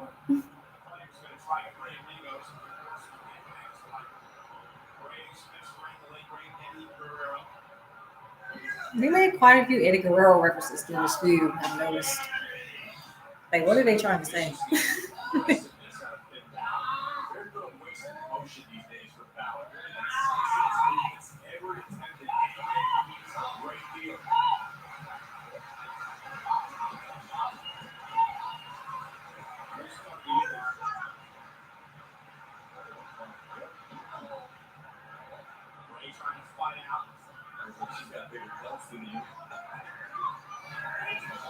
Come on, come on. Oh, damn, Ray, get out the corner. Oh, okay.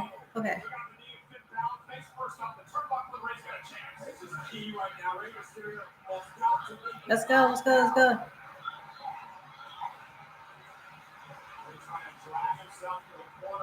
Bruh. Oh.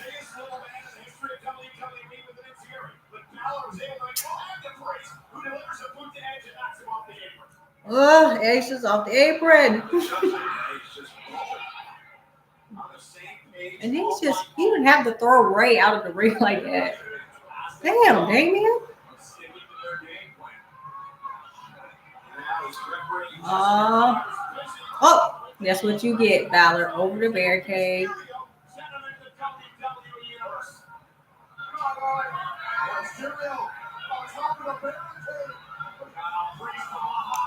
Damien, you too big to be doing this cruiserweight stuff. Oh, get the Rachel's Edge off the... Oh, got him, Ray.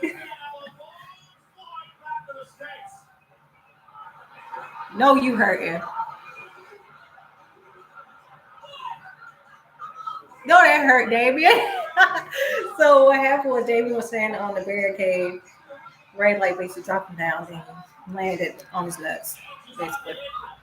And he's like breathing really hard in the camera and shit.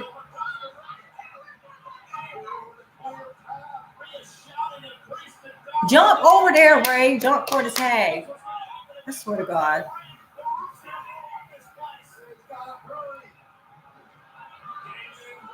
Shit. Go. Yes. Hot tag. There you go. Edge is back in this. Cleaning the house.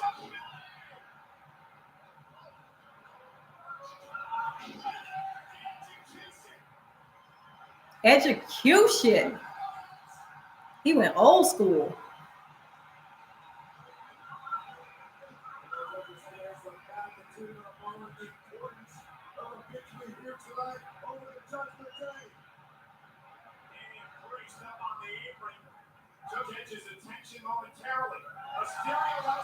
Let's go.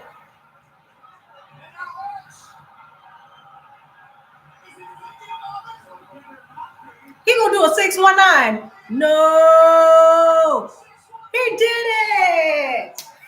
Oh my God.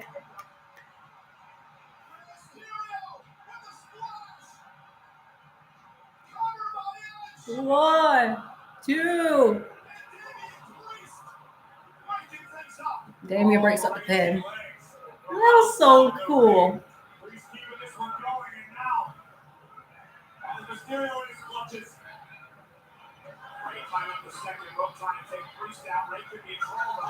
Spear. Spirit to the outside by Edge.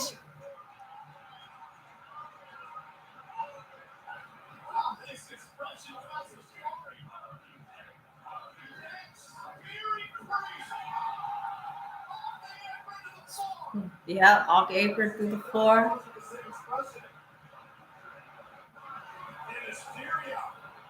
Jumped out by Balor.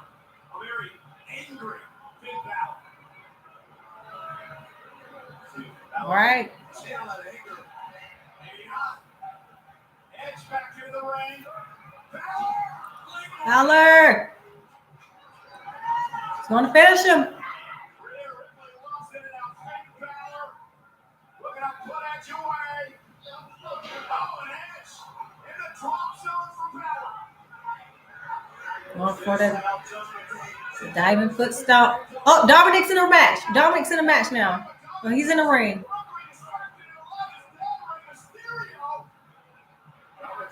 Distracting the ref.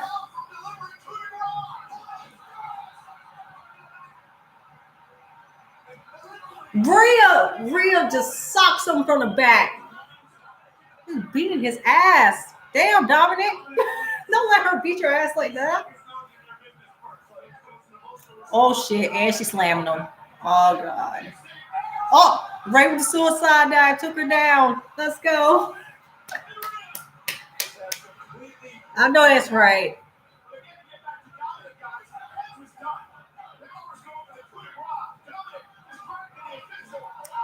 Right with the 619.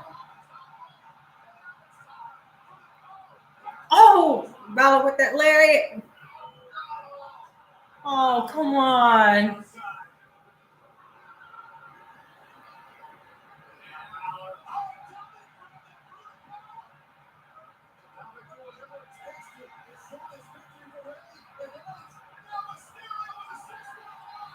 Spear. 1, 2. Yes. The right team won. Edge and Ray.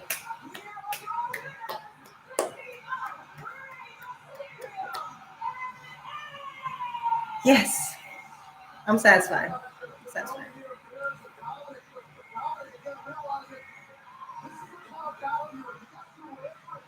Okay, so Dominic's in the ring with Ray and Edge.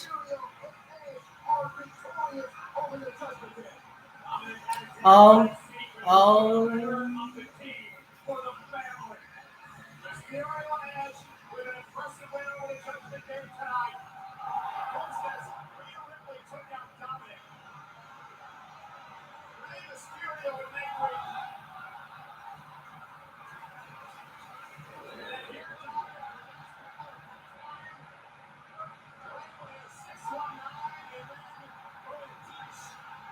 Got the replay going.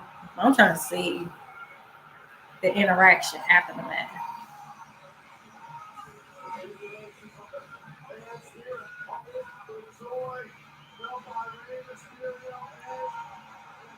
Oh.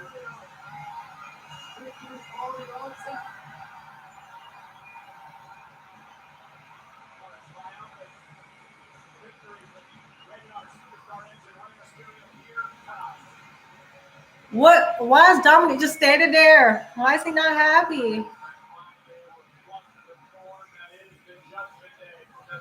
Oh! Low blow to Edge. I knew it! I knew it!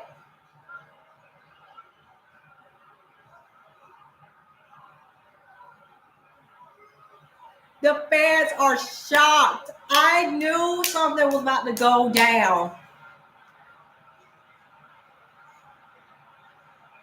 Don't hit your dad. He hit his dad. No!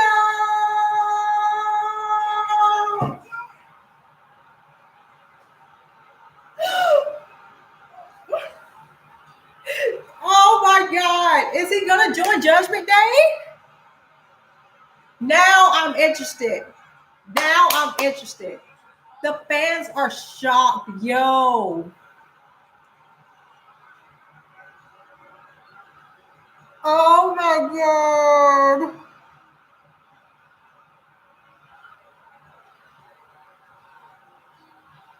Oh. And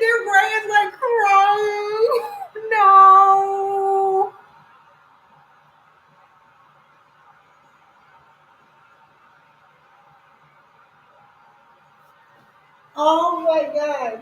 No.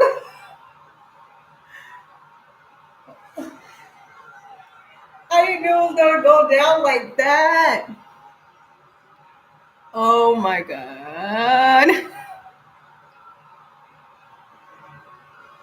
Oh,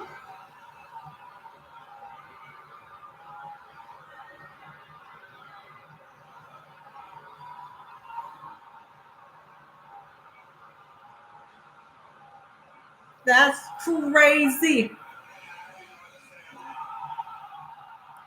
And just the way Edge sold that low blow. Oh my goodness. And then clotheslined his father.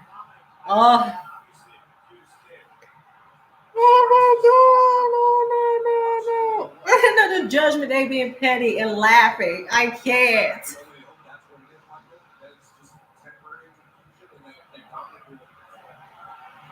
And Byron saying it's temporary confusion, which that may be the case. But now the fans are like clapping for Ray Edge. Oh my God. See, I knew in my gut something was about to go down.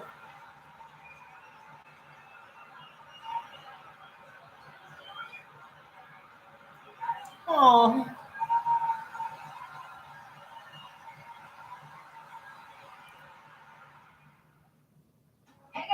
I'm floored. I mean, I kind of felt that Dominic was going to turn eventually, but it's just the way that it happened. So I'm just like, oh. And we are not finished yet. We got Matt Riddle versus Seth Rollins. I'm so glad they reverted his name back to Matt Riddle and not just Riddle, because that made no sense. And of course, we got Roman versus Drew McIntyre. That's some, two big ones coming up. I think right now, let me look up the card for Worlds Collide. Just to see what's exactly on this card. I named 3 of the matches, but I want to make sure I have all of them. Just so I know what I'm about to get myself into tomorrow. Alright, so we got Braun Breaker versus Tyler Bate unification match. Then we have Mandy Rose versus Mako Satomura and Blair Davenport. That's another women's title unification match. Then we got Katana Chance and Kaden Carter versus Doudrop and Nikki Ash. That was the match that I was missing. Tag team match for the NXT Women's Tag Team titles. Then we got the Creed Brothers versus Brooks Jensen, Josh Briggs versus Gallus and Pretty Deadly. That's another title unification match for the NXT Tag Team, NXT UK Tag Team titles.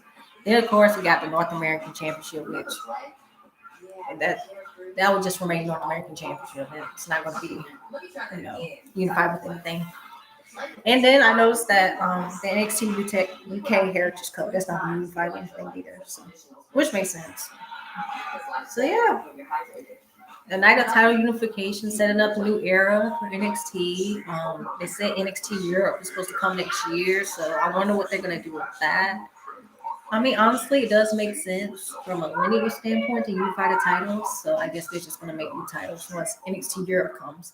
So I'm gonna keep my eye on that for the time being. But yeah, pretty decent card, I should say. And I can't wait to see what happens. Sorry, I tried to steal your lunch. Oh my God. Keep it in the ring, boys. Get frozen peas, duct tape, sushi, and more reasons to rumble from your neighborhood. I love seeing Bianca in commercials. Especially that DoorDash commercial.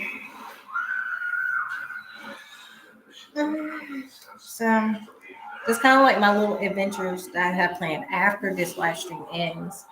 I'm gonna go to a festival, particularly the African American Cultural Festival. I'm gonna go there for like an hour or two, just to get some food, have fun, do whatever.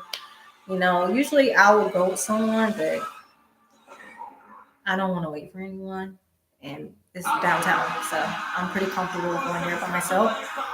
And it's just a good cap off the day after this already insane pay-per-view. So, like I said, I will be live streaming again tomorrow. I want to do these more frequently. That's the thing. Just trying to work that into my schedule more often. This was Labor Day weekend, and I get Labor Day off. So this was a great way for me to live stream both. Okay, so I guess they're staying the attendance. 62,296 people are at the event. Okay, cool. But yeah, I want to do more live streams. Reviews, I'm not quite sure. I've done a couple here and there, but I'm not quite sure if that's going to be frequent. Live streams, I want to do it more frequently, especially as on a monthly basis. I would like to update my YouTube channel on a weekly basis, but I'm just not gonna have the time. But I do have a lot of good content coming up this fall. So stay tuned for that because I'll keep you updated as that content comes. 5 minutes after we go off the air, exclusively on Facebook and YouTube, will be the Clash at the Castle press conference.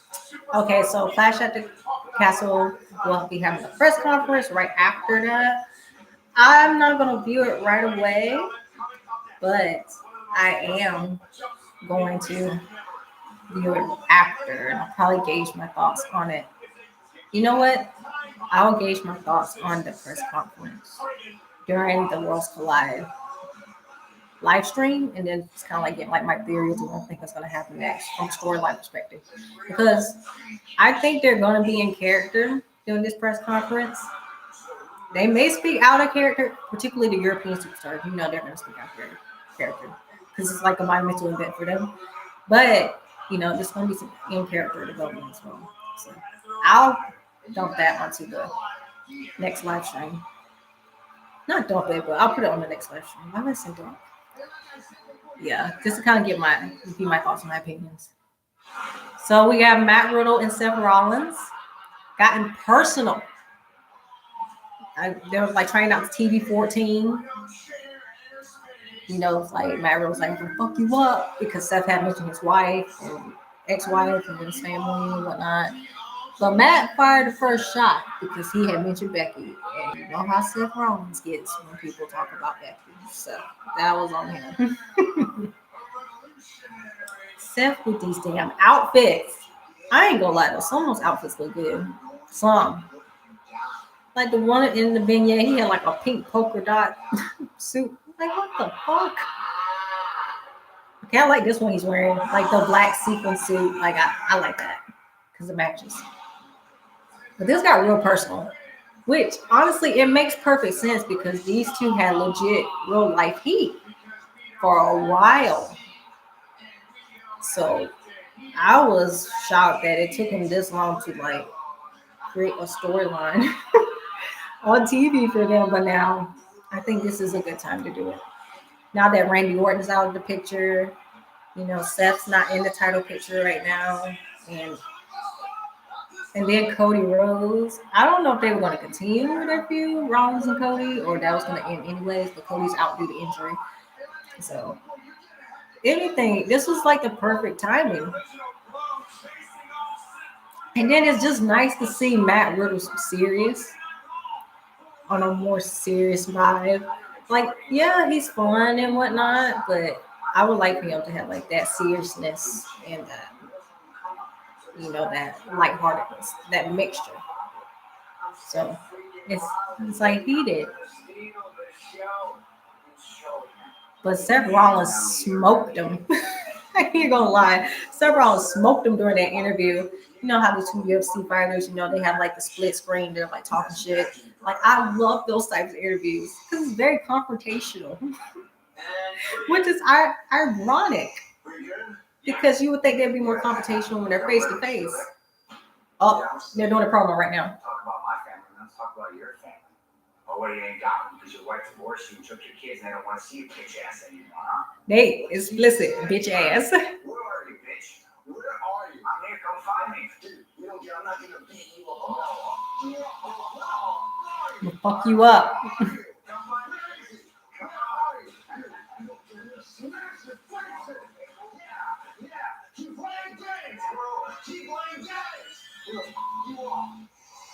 And then they fought in the parking lot. Oh, he's pissed.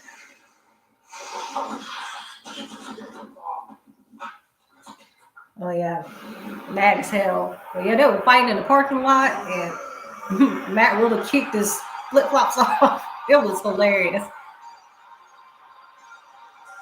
Oh, he got a new theme song.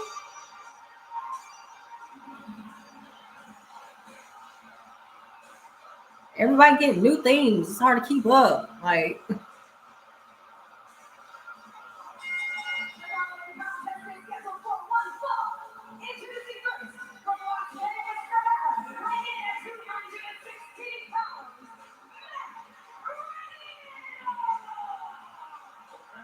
I cannot wait for this match. They're gonna throw down. And like Seth's been like on his A game lately. More thinking in terms of like feuds. Like I loved his feud with Edge. That was really dope. I enjoyed that. Of course, Cody. That was really good.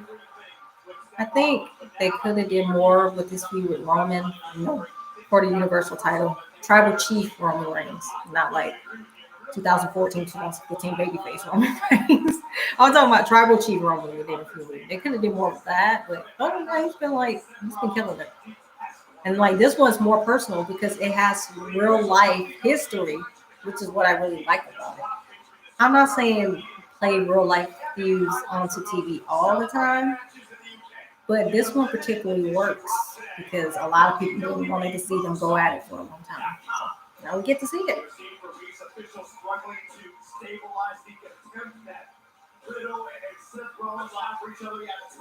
People dancing to the song, his theme song. I can't.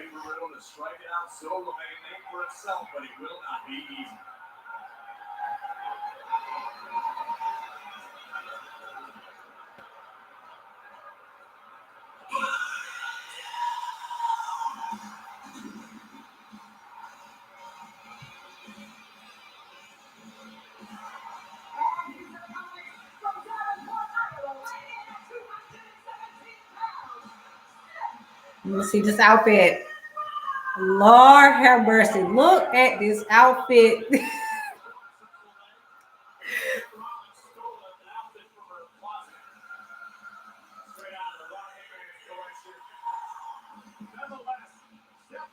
Look at this outfit that he has on. What the fuck? This thing got devil horns. And it got like these heart-eye glasses on. And then he got like these wings.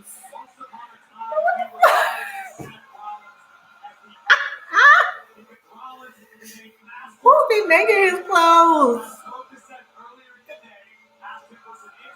Oh my god.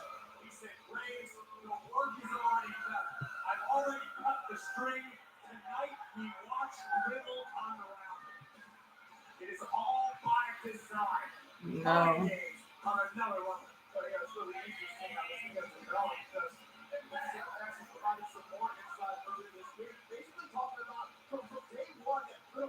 I cannot. I know they're gonna roast his ass on social media for this outfit too. I know they are.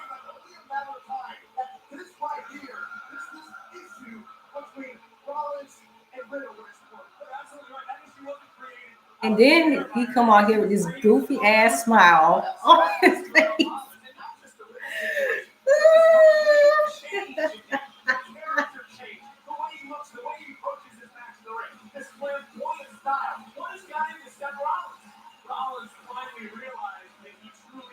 What's under the outfit?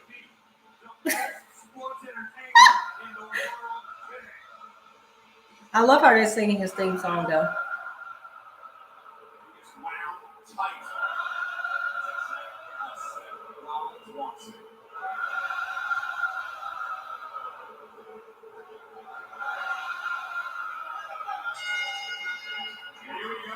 They going at it already.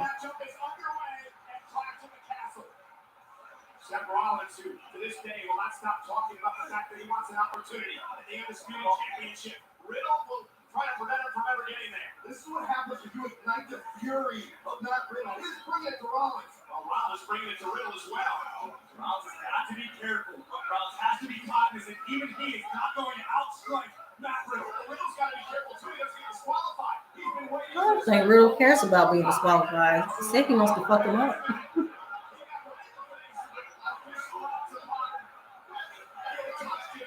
Their referee gonna have a hard time for like the next 20 minutes. They should have made this like a street fight, false count anywhere. That's like my only issue. Maybe they'll like do that for like their next like encounter.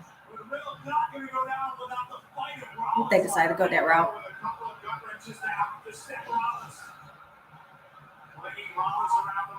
Riddle is a very dangerous man. You attack a man's family, you're going to get off on commentating. But Rollins, as wily as they come, Riddle came for his family first.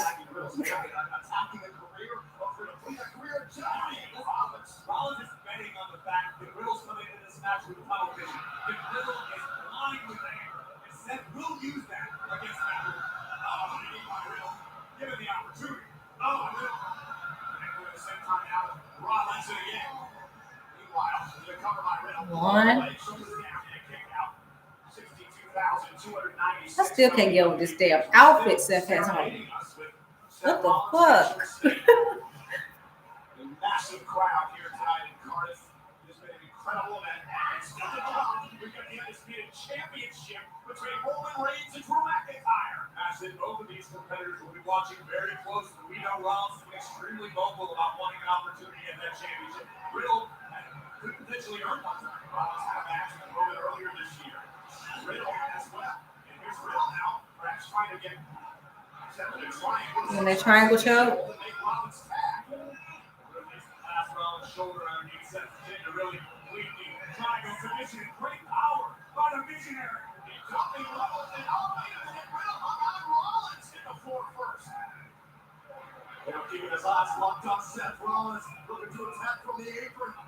And Riddle. Oh. Seth got him. Powerbomb on the barricade. Oh. So Seth does the powerbomb on the barricade, and I think he hit the cameraman. I don't know. No, well, he didn't hit the cameraman, but the camera work was like awkward.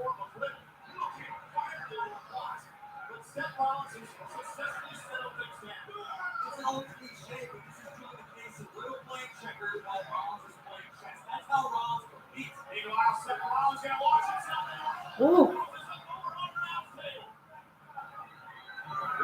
Bad way. And Rollins all too happy to continue pouring out the punishment. Rollins believes he is a gatekeeper of our industry, believes Riddle is nowhere in his league. Seth is on another level, though. Respect for what Rollins accomplished. Riddle wants the spot that Seth occupies right now. Beyond that, Riddle can't stand the run that Seth Rollins brings. Seth Rollins has dominated this industry for a decade, right? Riddle's still trying to make a name for himself here in WWE. Yeah, sure, it's one of the United States Championship tag team. Seth is such an asshole, and I love it.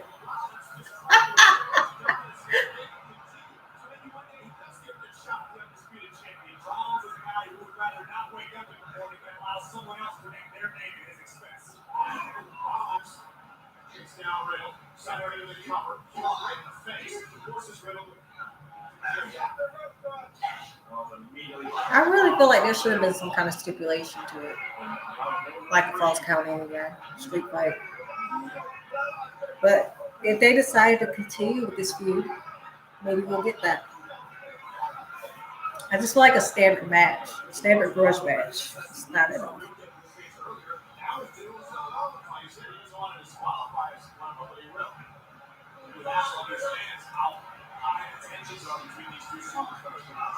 Oh! Ooh! Up, roll up. Super kick by Seth.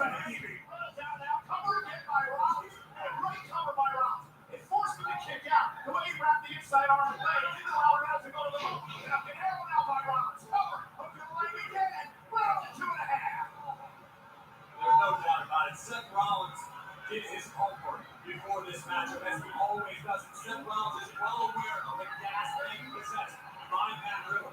Riddle can go all night. He will continue No, they can't go all night. I'm trying to see Roman versus Drew.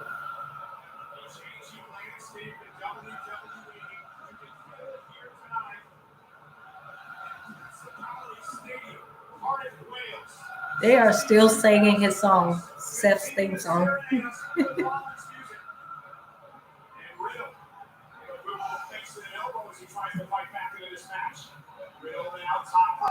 Oh my God.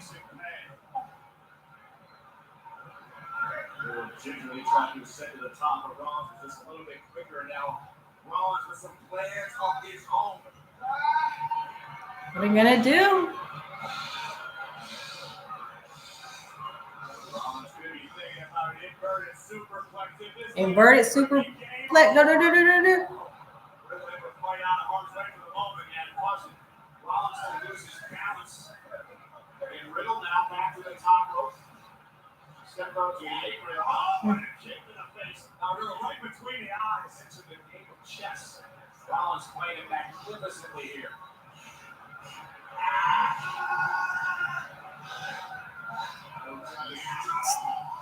Curve the foot stomp to the midsection.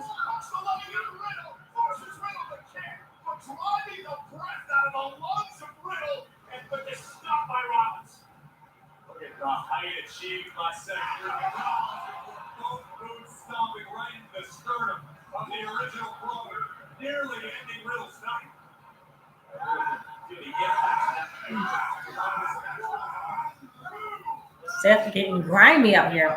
Seth Rollins here. Did you see a bit of frustration on the face of Rollins moments ago? Rollins done a great job of. Like, I feel like they're gonna low key start shooting in this match. Like, that's how serious this is.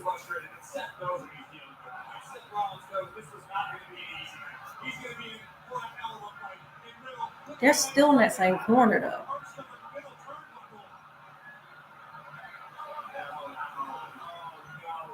Superplex. There you go. Holds on. Oh, Riddle with the Brave Buster. Like that counter. Usually Rollins comes off that superplex and turns it into a Falcatero. But tonight Riddle able to counter into a Fisherman's Buster. Oh, Fisherman's Buster, not a Brave Buster. Same thing. I like that counter though. It was smooth.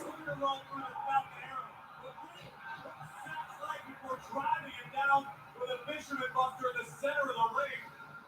Rollins slow to his feet, but still the first one. Riddle unloading on Rollins. This is the billboard example of the incredible gas tank we always talk about. What a knee. Flash knee by Riddle caught Rollins in the face. I'm like zoomed in. I've been saying that most of the review, but I'm like really zoomed in on this match. Set blocks. Roller coaster ride for local superstars. Great throw by Riddle. And the veteran Rollins rolls under the bottom rope to try to get out of harm's way, but maybe not. Oh. Did you hear that? No rest for the weary on the outside, Riddle.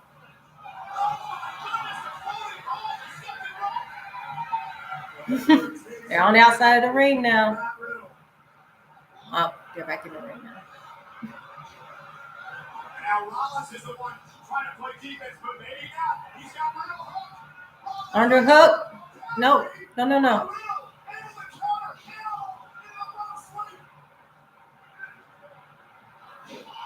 Powerbomb. Another knee. Woo.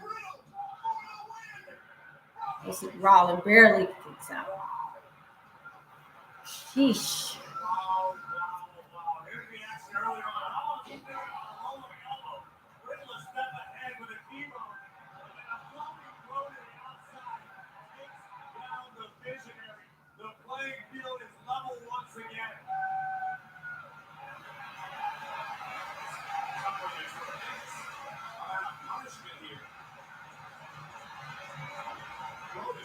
Almost cost Rollins as well.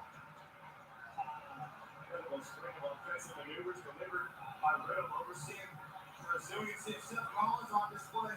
That's what's good seeing for Riddle. And Riddle on top now. Rollins in the drop. Like I'm like so invested in this match.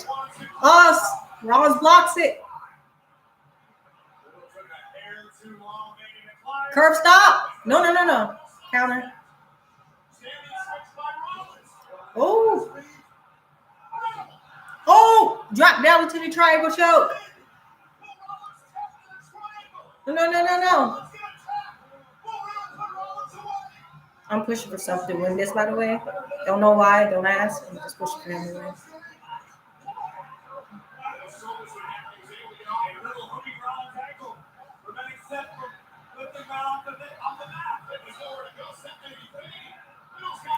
Oh, shoot. Rollins is fading.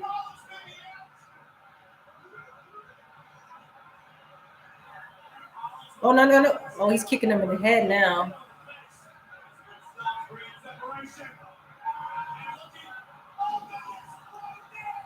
He used Riddle's own finisher. Oh, he kicked out. Ooh.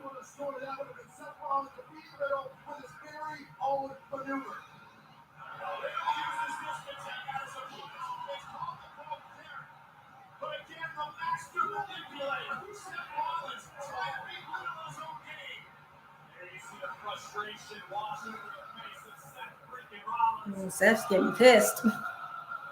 I mean, granted, he's been pissed the whole match, but it's becoming even more evident now.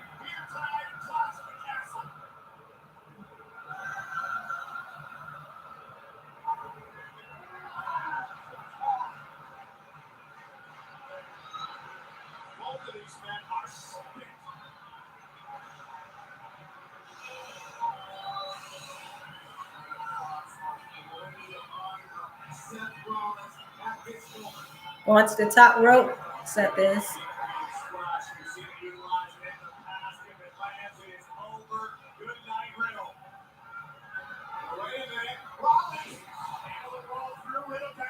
Ooh.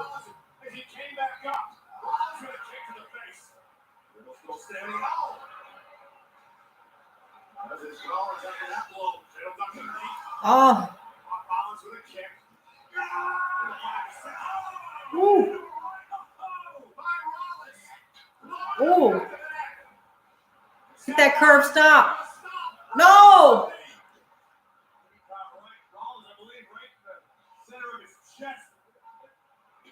Oh.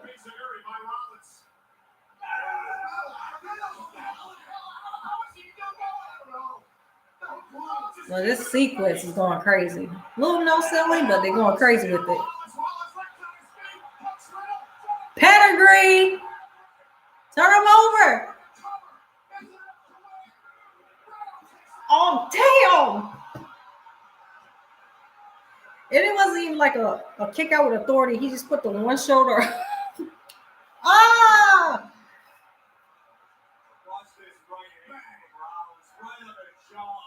That's how you throw a work punch.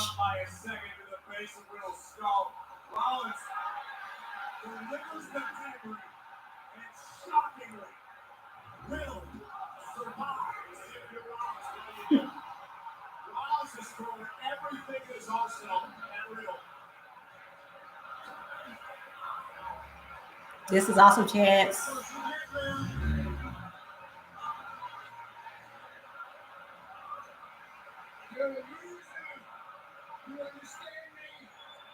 Ron's talking shit now.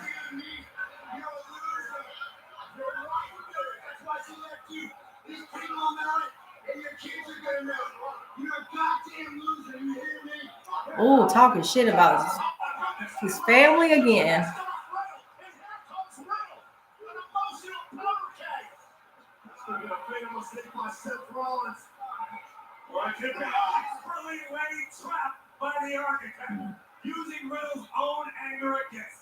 Yeah. So Corey said that Rollins is using Riddle's anger against him. And that's so true. Oh, doing the Randy Orton DDT.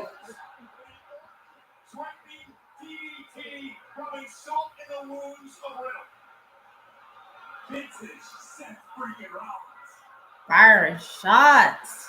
Seth.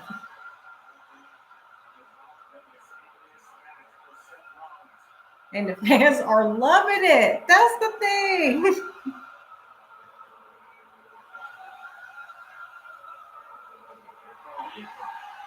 And now he's going for the RKO. Oh, right to the Kirifuda.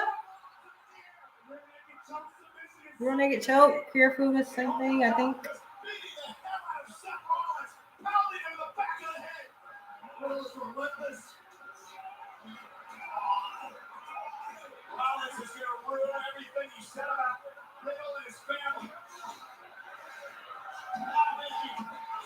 Riddle is going crazy, going rogue a little bit.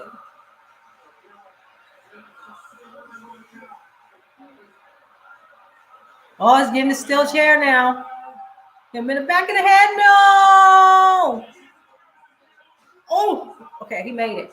Whew. Again, did hit him with a curb stop. Damn, Riddle. Letting Seth get the best of you. Trying to contain it this entire match, and he made a mistake. Riddle made a mistake. He let his emotions get the best of him, and now Seth Rollins is prepared to pounce. Now is your time. Join the chorus and witness the revolution. Rollins to the second rope. Not off the second rope, Seth. Ah, curve stop off the second rope. 1, 2, 3. Seth got it. Knew it.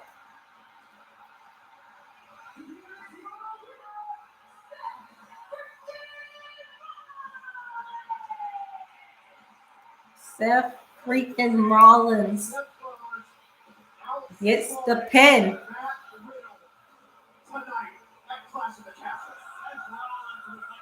He had to have won it because Riddle's anger got the best of him.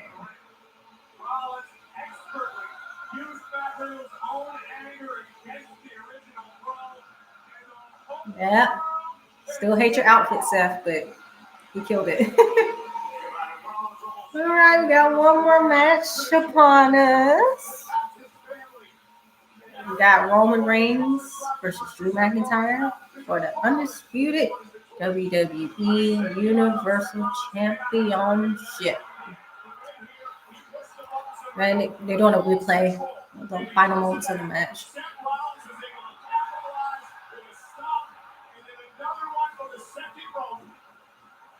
Establishing dominance over Riddle here tonight in Clash of the Castle.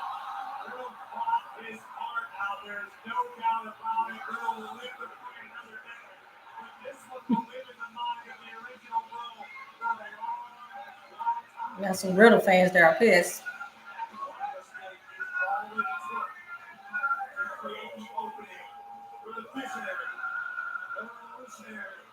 Seth freaking Rollins.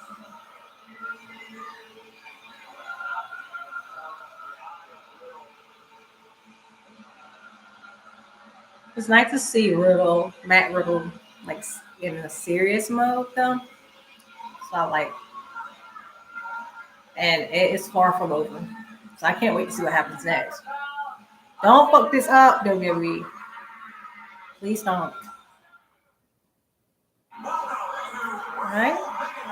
A couple more commercial breaks until main event time. And we can wrap it up. And I'll be back tomorrow for Worlds Collide. Can't wait to see that as well. September is Pediatric Cancer Month, so as the EST, I am teaming up with my friends, the I and G, because they are. I love Bianca.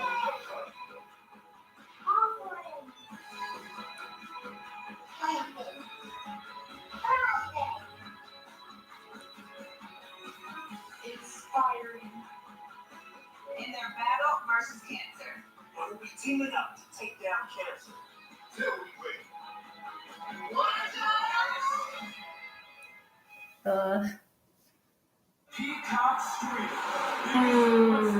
This has been such a great pay-per-view. And we're not even finished yet. Because we still have Roman and Drew. And those two, they always put on great matches. Well, yeah, they always put on great matches. I'm thinking back to their Survivor Series 2020 match. Now that match was A1. I can only imagine that match being in front of a crowd, but unfortunately we can't because of COVID. Fuck you, COVID. Respectfully.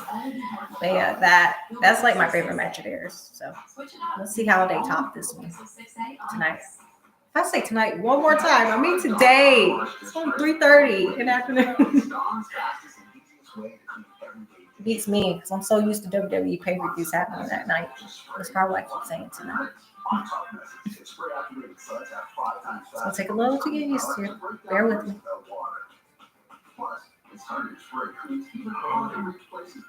Anticipation is killing me.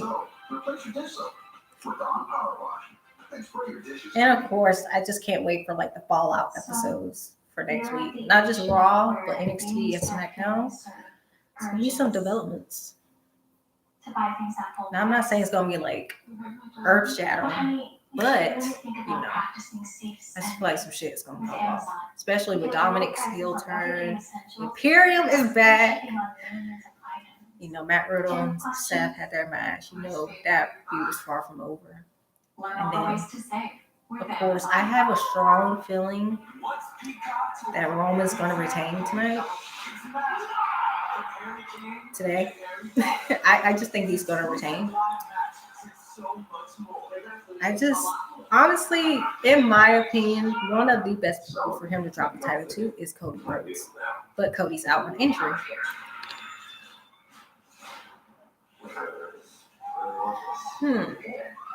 Because he came back WrestleMania 2 in Hell in a Cell happened. Yeah, he's out.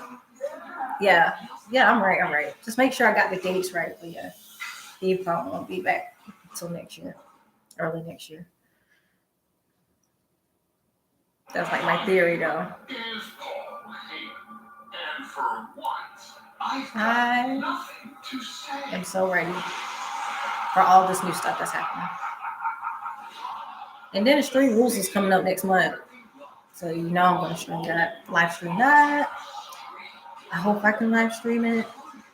I say I'm hoping because, you know, I have a business trip, you know, that week after. I'll be in Boston for a couple days. So let's see how much my bandwidth is, but I really want to live stream it, especially with all the stuff that's happening right now.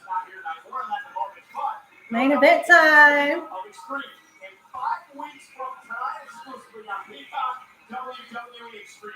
And it's in 5 weeks. Like, that's a good enough time to like develop some stuff. It's not a quick turnaround.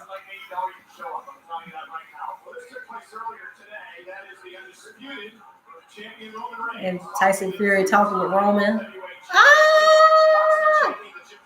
I always get excited as hell every time I see Roman. And it's been like that for 10 plus years now. It'll never end. But why was he talking to both of them though? I think he's just probably like prepping them up. Karrion Kross and Scarlett are in the audience.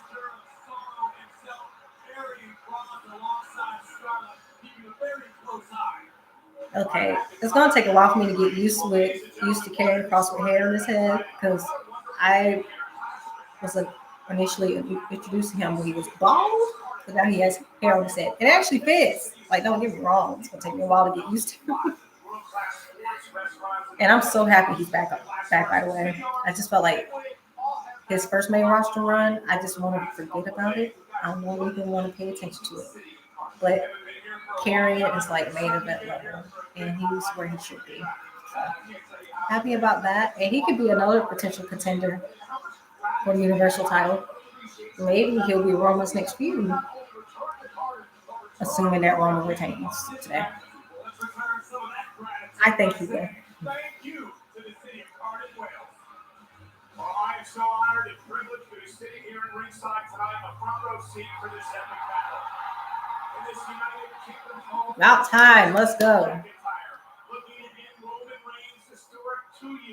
2 years Roman has been champion. Well, we're talking about since the Universal title. We're not talking about the WWE title where he unified it, of course. There is no arguing the undisputed. For he who And the vignette. rules the realm.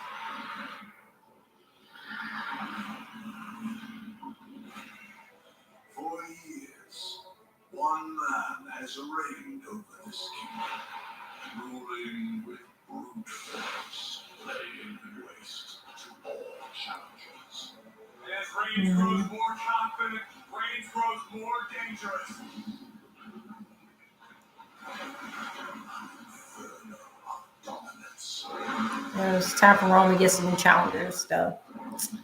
Which I see it happening, so I'm happy with that. And ultimately him dropping the title. Which I'm ready for him to drop the title. As much as I love Roman, I really feel like it is time for him to drop it. And especially when he goes like part-time. I'm not even talking about, like every other week, once a month, whatnot. I'm talking about John Cena part-time. Because I can tell that he's looking to do that. And if he drops that title, he can retire fully if he wanted to, because his accolades have spoken for themselves. Grand Slam champion, multi-time world champion. This world title reign alone. I mean, Roman has done everything. I mean, I know people want him to face The Rock. I mean, hey, if it happens, it happens. I mean, maybe it will happen when I go to WrestleMania in Philadelphia. But like I said, Roman has proven himself, especially through the years of just hate and heat from the fans, and he's proven himself. So if he drops the title to Drew, personally, from a standpoint of like this is a new era, we got new people coming in, fresh faces, I'd be cool with it. But at the same time, there's a couple people I want to face. I mean, Karrion Kross, Gunther, and of course Cody Rhodes. So that's why I'm just like, ugh. That's why I kind of see him retaining, because I'm pretty sure Triple H would probably want him to face off with them too. But we'll have to see. That's why I've been saying my eyes are like glued to these matches. But I've been glued on this whole pay-per-view because even though, Triple H and Stephanie's like official takeover started at SummerSlam, this is like the first pay-per-view where it's like, this is like seriously them showing like their potential as bookers. So that's why I've been like full lens eyes on this pay-per-view. But definitely for Roman, because I want to see what challenges he has. And he has some potential challenges, which is something I was thankful for, because in the past couple months, he was facing Brock Lesnar a couple times, and as much as I love their feud, I just heard it. So now we have a couple fresh components for Roman to be with. Maybe drop the title to hit Cody Rhodes, which I honestly think he will drop the title to him. So there's numerous possibilities. All right, it's showtime. All right, they're about to make their entrances. We'll see what happens. I mean, pay-per-view's supposed to end at 4, maybe a little after 4. WWE doesn't always end their pay-per-views on time. Like, I've known this forever. But they got a good 20 or so minutes, so we'll see what happens.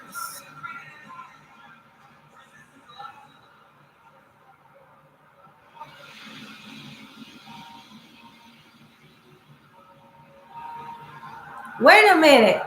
Is he using his original theme? Drew McIntyre is using his original theme. Oh my God. Yes. And it's like a vignette of his past matches throughout his career. A younger Drew McIntyre. I love it.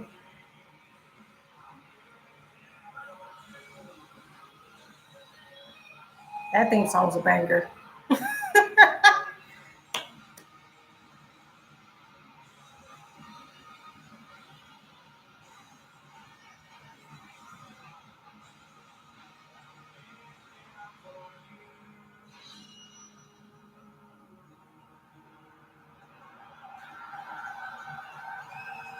was a snippet of his theme song.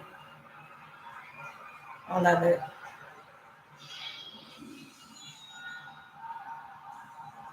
And the crowd pops like I expected.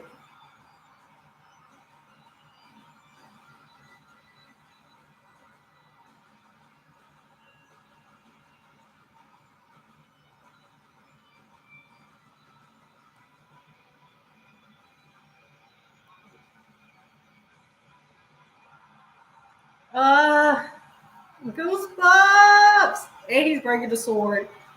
I think in this moment, I'm cool with the sword.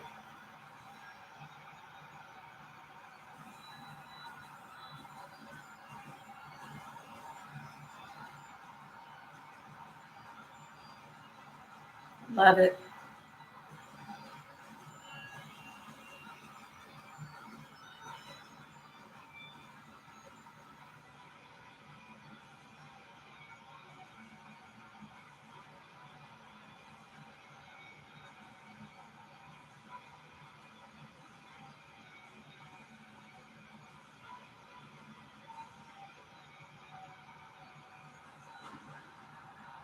Love it.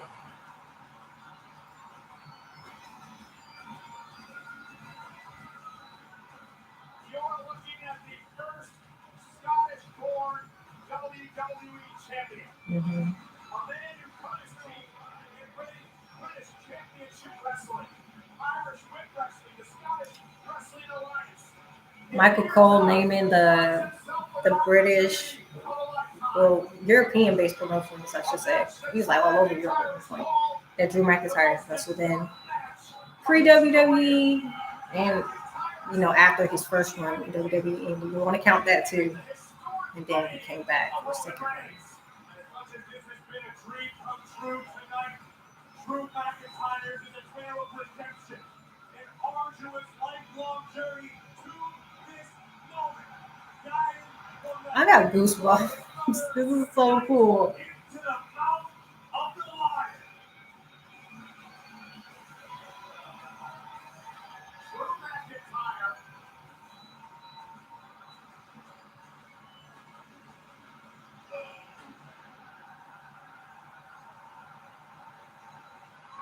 Love it.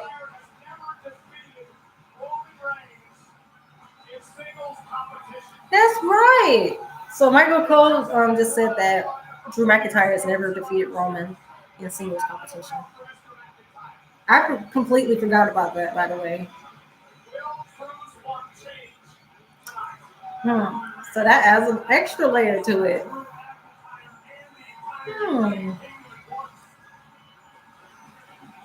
But I'm just imagining if Drew were to get the 1, 2, 3, how crazy the crowd would go. But we'll have to see.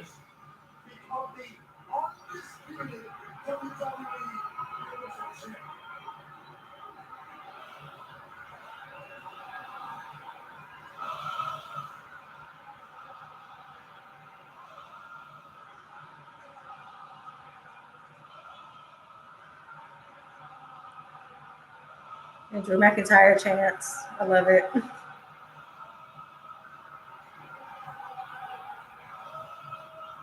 Oh, so right for this match.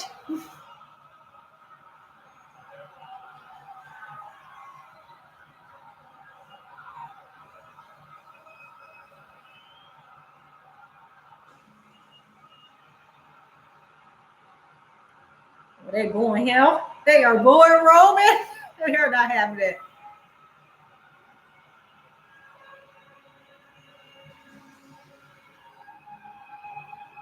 Roman's VR.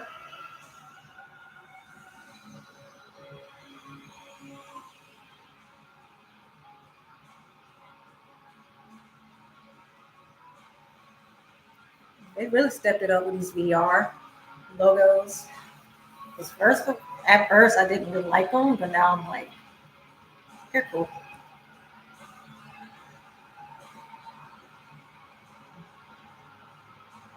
Why would they advertise Paul Heyman on like the card, and he's not even with him?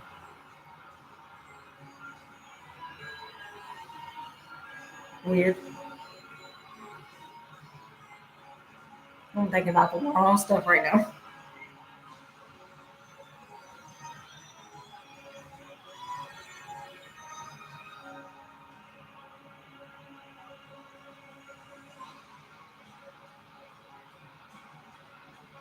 Roman coming out like the arch nemesis that he is. But crowds have been like cheering for him. I know when we come to Raleigh, I'm thinking last year he was here in Raleigh for Raw. And let me tell you, we were all cheering for him. We were all holding up the ones like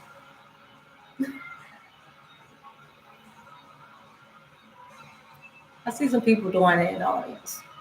But a lot of people are doing it too.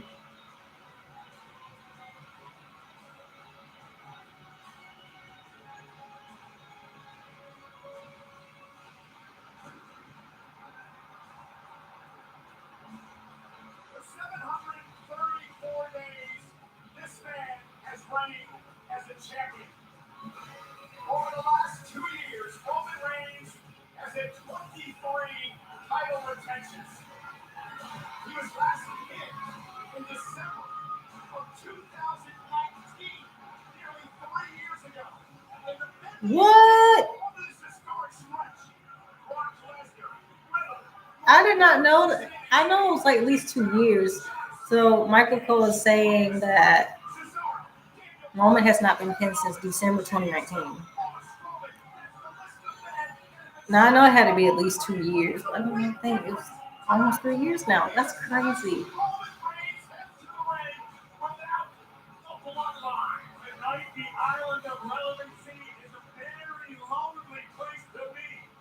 Roman is ready for battle because his throne at the head of the I don't know who can win this. I honestly, at this point, I think it can go either way. Let's see though.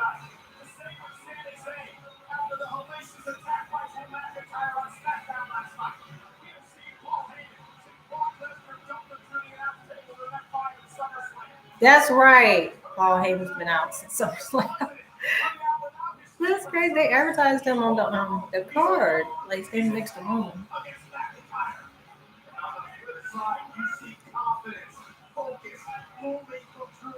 Let's go, Roman and Drew, I guess. Because I don't know who to pick.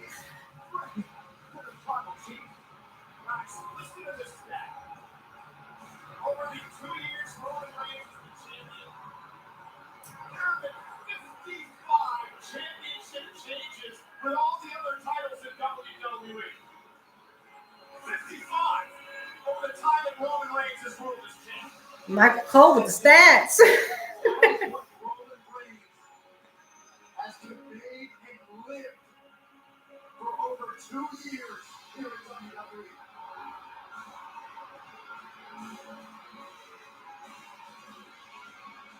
McIntyre staring at the champion Corey, which was against the After the Bell podcast. Very emotional moment for Drew McIntyre. Drew McIntyre feels as though his entire life has led up to tonight. Goosebumps. Busy all week long. Anticipation. Not stop. He charity opportunity. Drew McIntyre has not stopped since his late touchdown this past Sunday. Roman Reigns, however, has had one goal, one task: focus on the challenge. You think that could be a problem for Drew? If it's fake, if this is truly meant to be, then no, it shouldn't be a problem for McIntyre. But Roman Reigns holds it right. The following contest scheduled for one fall is for the undisputed WWE Universal Championship. Let's go. Introducing the challenger from Ayr, Scotland. Weighing in at 279 pounds, Drew McIntyre.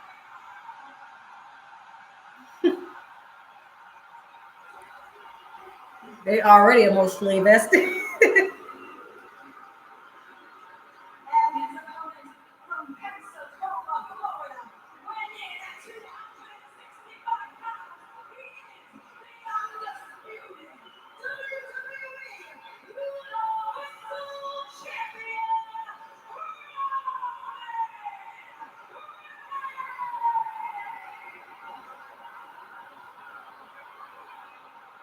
Let's go.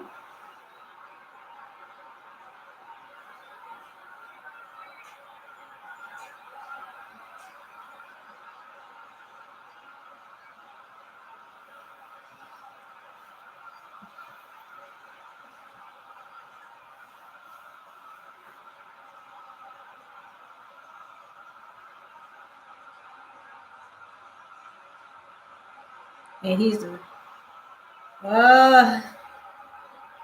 I don't even know what I'm saying. I'm saying goosebumps. Fight atmosphere in Principality Stadium in front of 62,296 WWE fans in the United Kingdom, the homeland of Drew McIntyre. Roman Reigns putting his historic 734-day championship reign on the line. The world is talking about Clash at the Castle. And here we go for the Unified Championship. Yes, let's go.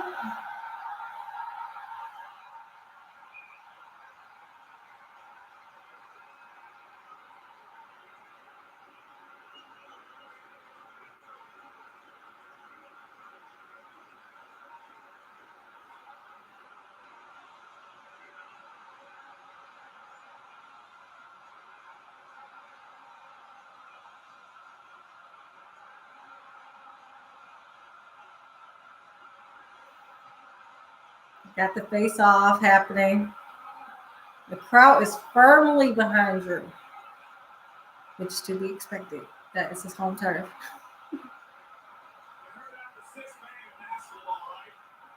How about the 62,000 man here tonight in Cardiff in the corner of Drew McIntyre?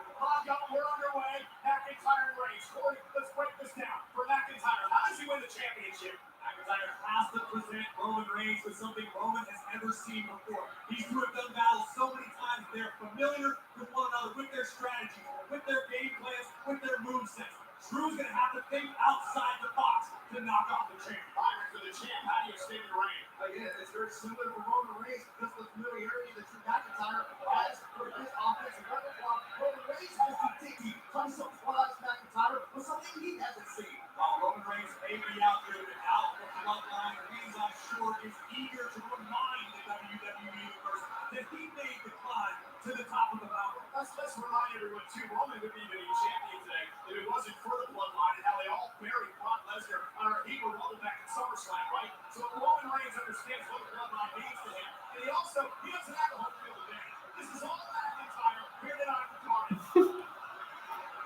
Okay, it's time to get physical.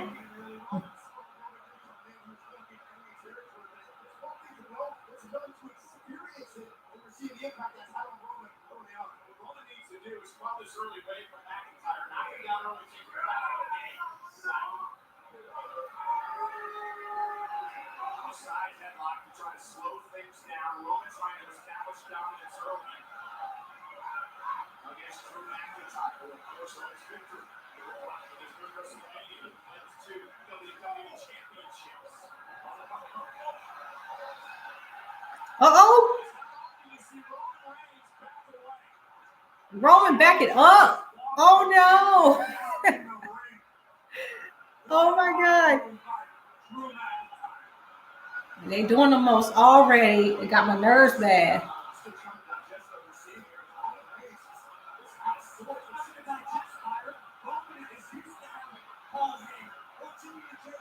Roman has nobody at ringside with him. No Paul, no Jimmy, no Jay. Not even Sami Zayn. You're on your own.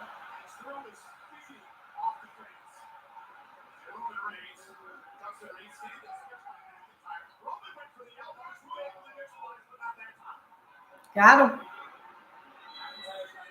Roman's trying to run up Drew. Oh, Drew keeps getting him.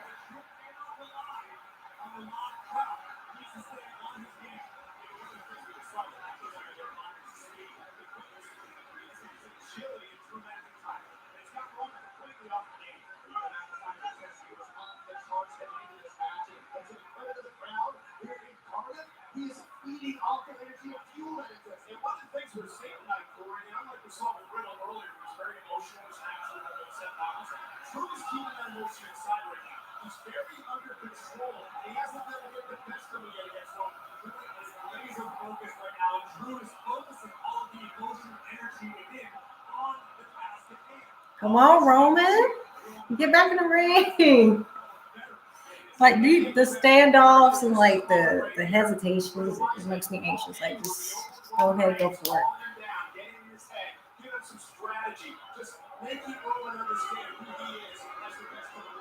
They're booing the hell out of Roman too. That doesn't help.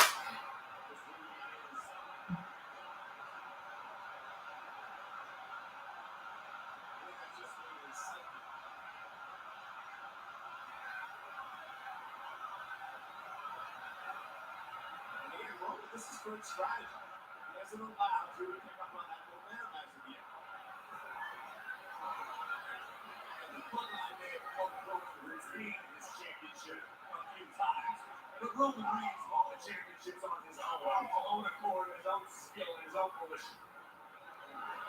McIntyre can move forward without Roman Reigns. Slow the match down, take the crowd out of it. Yep. Exactly the one wants to be measured shots of the challenger.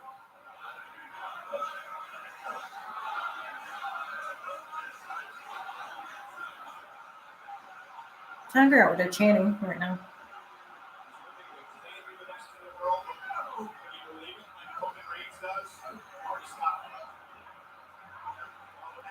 Oh! 1, 2, 3, 4, 5, 6, 7, 8, 9. 4, 10.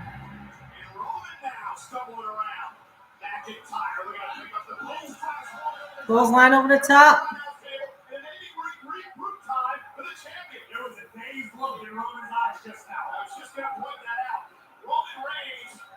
I don't remember the last time I've seen that look in Roman's eyes.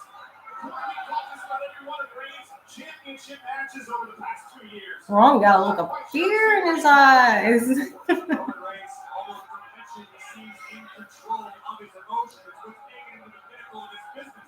Oh! Sent Roman to the steel steps. All right, Drew, don't play too much to the crowd. Don't get caught up. Drew's got to get the champ back into the ring here. Let's go. McIntyre firmly understanding that. He's counting on as he focuses on his champ. Who threw a water bottle? Was that Sammy? It was him. Oh no, it's Carrion.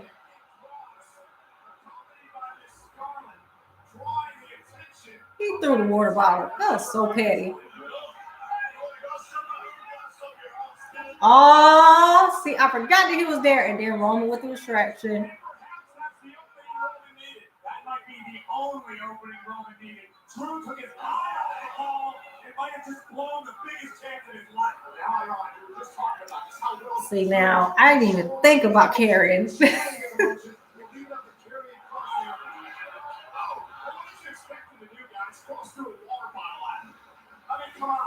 That was so petty. That's something Sami Zayn would do. I was like, did Sammy throw the water bottle? But it was Carrion. Now he has to keep his eye on him.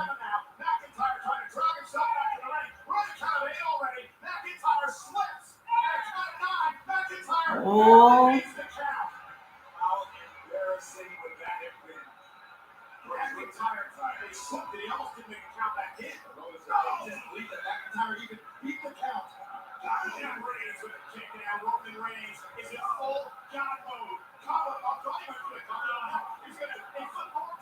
Roman mad as hell now.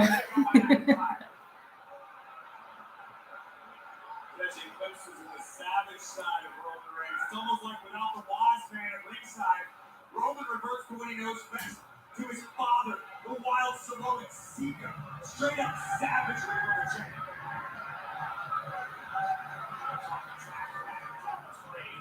Roman Reigns took advantage as he has so many times over the past 2 years. He's completely turned this match into his Okay, I think Roman's getting the upper hand now.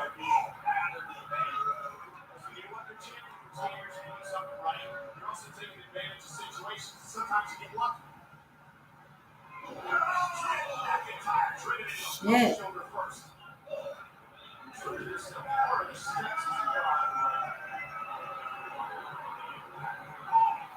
Roman getting heat.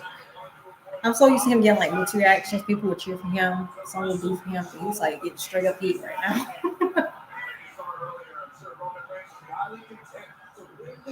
Not like go away heat, like he was back in the day, but he still gets some heat. I mean, he did get go away heat when he was a face. That's a whole completely different thing.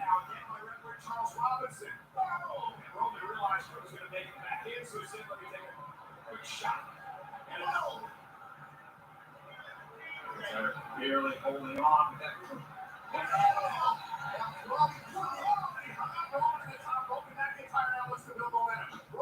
Oh, that flying clothesline.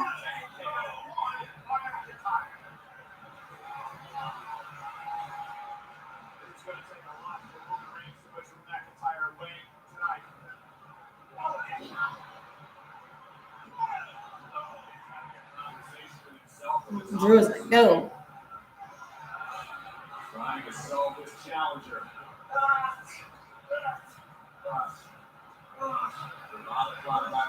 Our strategy is how the champion is Roman talking shit. the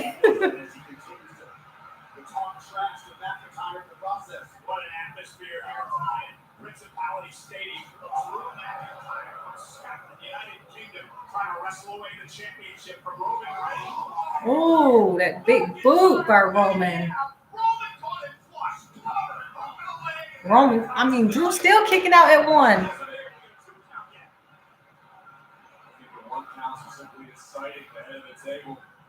Roman getting pissed now. As this match progresses, as we look once again at a thunderous boot unleashed on the challenger. Can you guys feel it? I mean, this is an unbelievable atmosphere here tonight in front of 62,296. Can you imagine what will happen to this place if Drew McIntyre can get Roman Reigns to the undisputed title? I'll tell you this, though, I'm not coming to work on Monday, and that goes down. It's going to be a hell of a party. Oh, what a chop by Drew. And here's McIntyre looking in the corner. And McIntyre crumbles once again. And Roman Reigns now in firm control. It's almost as though Roman's insulting. It's time to pick it up a little bit. His chest from the Drew McIntyre chops. How dare you? How dare you come in the chair? And Roman, man, he got chopped. You gonna chop me in the chest? Roman talking shit. Stop, gonna get caught up. Yeah.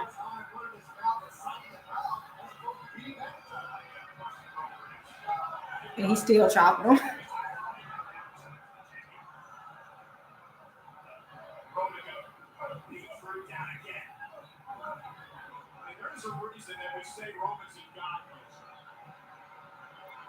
Mo.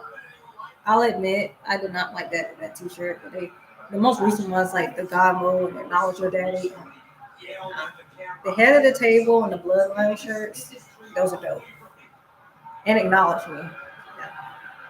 I have those shirts. Just so.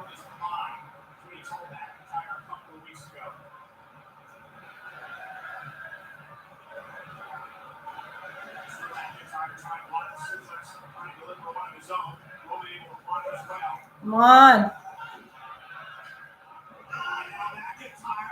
Oh, oh. Got him up.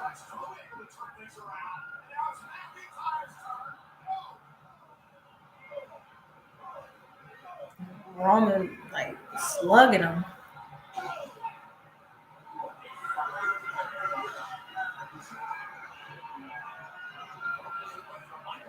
Look at the microphone for? Roman?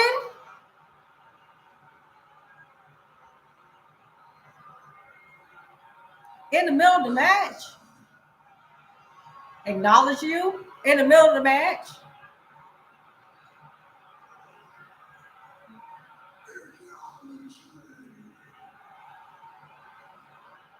You might get your ass. Claymore. Nope. The Glasgow kiss though. The headbutt.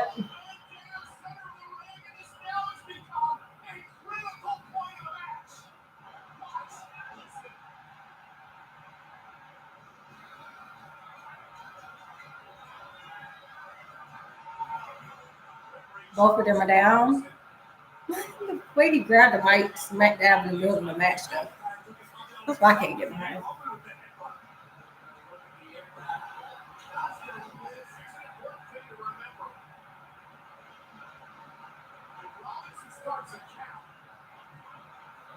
He hasn't yet, because both men are back to their feet.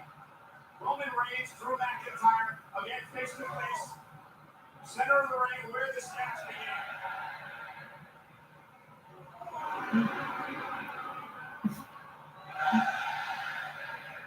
Boo, Roman.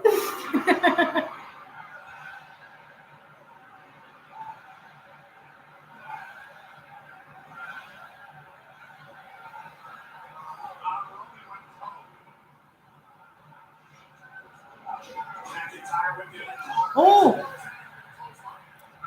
Drew's getting control now. McIntyre building momentum. Classic belly-to-belly throw by Drew. And you're right, Byron, you can feel a change now in this match. All right. McIntyre neckbreaker.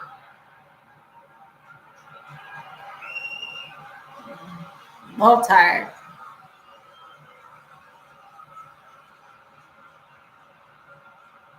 Kip up.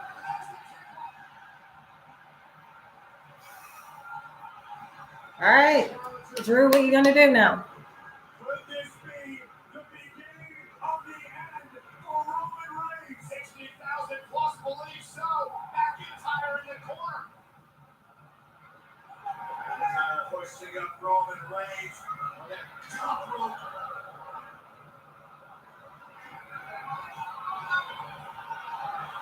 Now Drew. Roman looking to block, trying to hang on somehow. Up in the ante right now is Drew McIntyre. All the way from the very top rope. And Roman Reigns fighting. He understands. Desperate for Reigns, but it paid off. Reigns able to catch his breath just for a moment. McIntyre still not down. Roman still teetering on the top rope. Reigns actually sitting on the right. He has a fistful of hair. I mean, be careful. I'm going to pull his hair, Drew. McIntyre in a precarious position. At the mercy of Roman Reigns. McIntyre, though, tremendous force. That's the way to get him off. Massive landing for the champion on his shoulder. And McIntyre re-emerges in the corner. Prepare the countdown. It might be time for Roman Reigns to take the ride. No. Roman rolled out. Popular decision by Reigns, but certainly the right decision in this moment. McIntyre up. Right outside the ring, but Roman Reigns was right.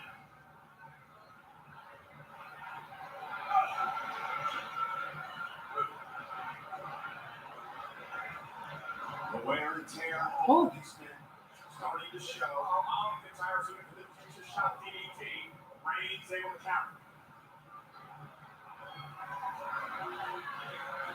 And Roman now runs into Oh, big spine buster.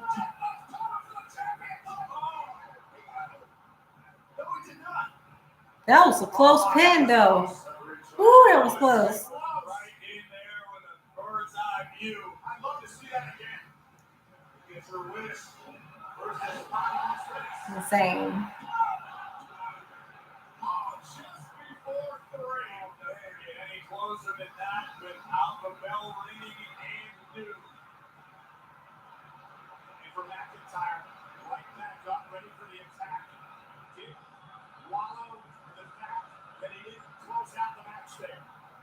All right, Drew. You in it in? Respect for Roman Reigns and his ability.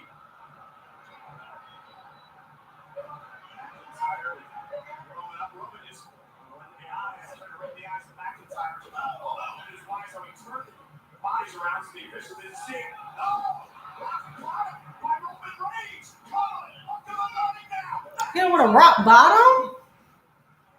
Roman hit Drew with a rock bottom. Is that foreshadowing future events? You are correct. It's gonna feel good for the champion. You're not magic. The challenger. Reigns has got to be growing at least a little more confident as this match progresses. Seeing Drew McIntyre pared down, watching Drew begin to fade. And the longer the match goes, who's in favor? You believe the champion? I think the confidence of Roman Reigns is what it all boils down to.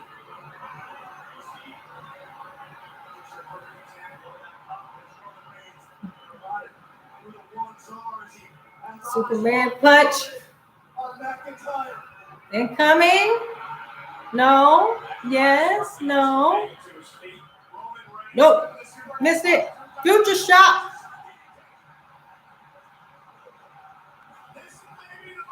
Oh my God. Let's go. Superman punch. What a counter. Drew kicks out. Roman was going to tribal country and he intercepted with a Superman punch. Think about the pressure. If you're Drew McIntyre, 60,000 plus behind your back, driving you right into a Superman punch. McIntyre doesn't only have the fans behind his back, he has their support, but also the weight of the entire United Kingdom on his broad shoulders. Oh, God. Pressure. It would cause lesser men to crumble. Maybe that's what's happening to Drew.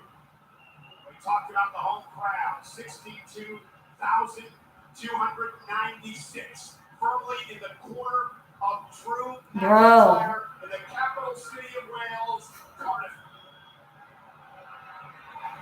Seeing the determination of the face of McIntyre, a continued seeing from Roman Reigns, but once again, perhaps a little bit of doubt in the mind of the tribal chief. And here's the other side of the coin. Roman Reigns has been here before. How many times over the last 2 years has he been in this position?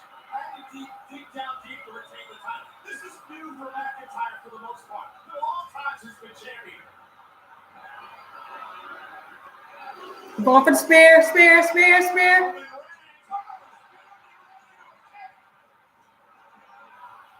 Oh, spear. 1, 2. Oh, Drew kicked out. Oh my God.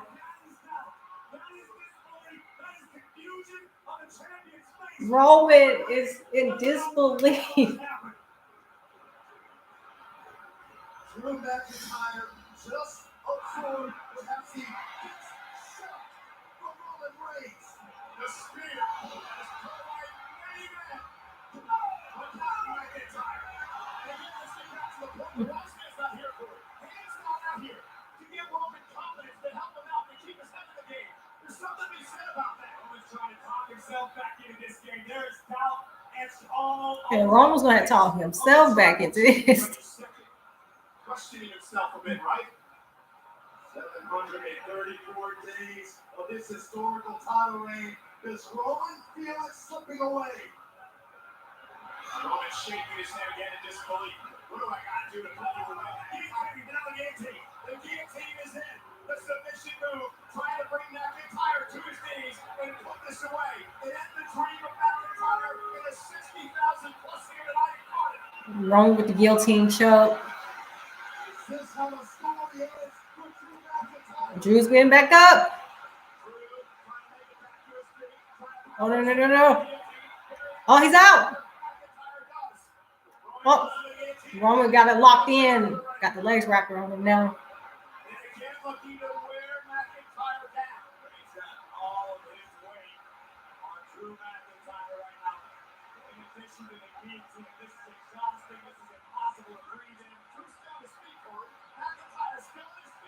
Yeah, he's still on his feet though. Roman's like, oh shit.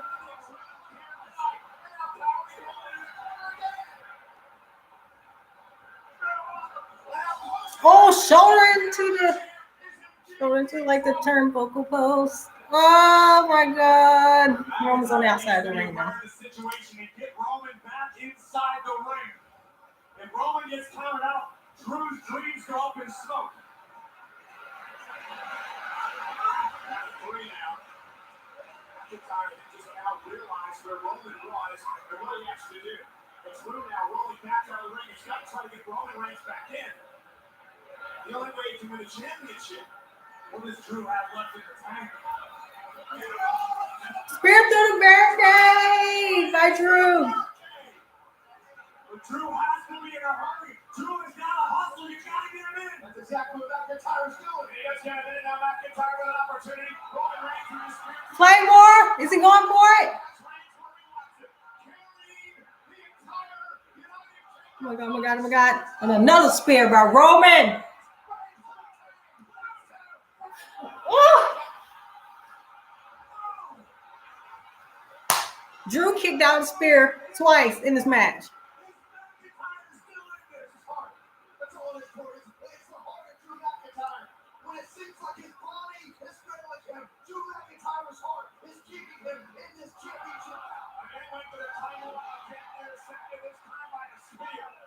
This match. Oh.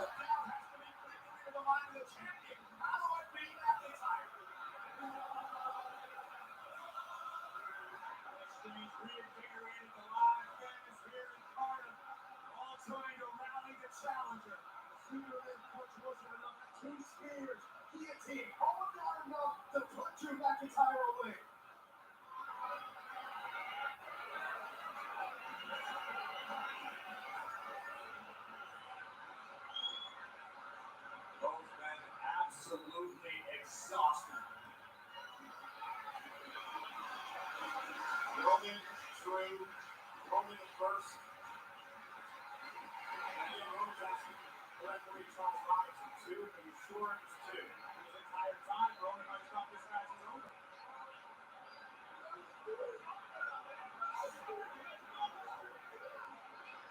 Roman talking about that was 3. Oh, you better turn around, Roman.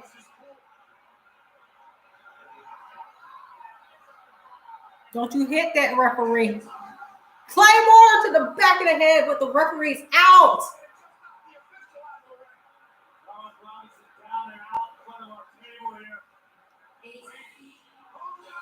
What in the fuck? Austin Theory's coming out. He's cashing in. Oh no. Holy shit.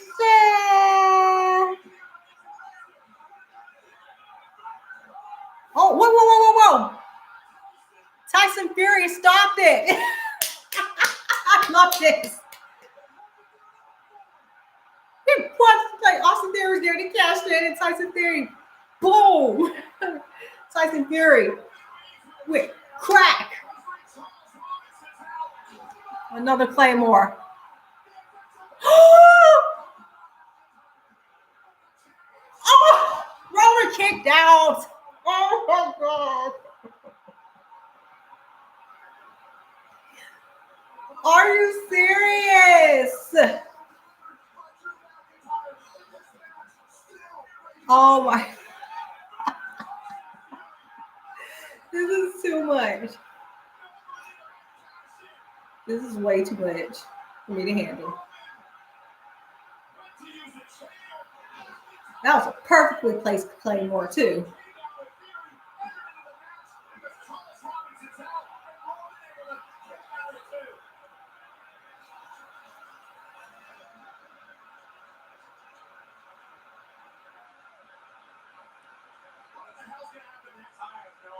This is an absolute war. About the emotional roller coaster this has been for both Roman Reigns and Drew McIntyre. Drew trying to fight back, Reigns fighting back, both men spin. Their bodies ache, their lungs are burning. It's a matter of pure will. It's about being undisputed, the best in the world. The undisputed WWE Universal Champion. Reigns wants to keep it, McIntyre wants to win it. The man willing to give an inch to his opponent. Keep going. What a slugfest by two of the premier athletes in the world today. Bent and still swinging. And again.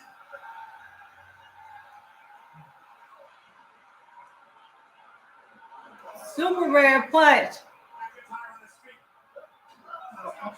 Reigns on his feet. Little spear of his own. Another claymore. Oh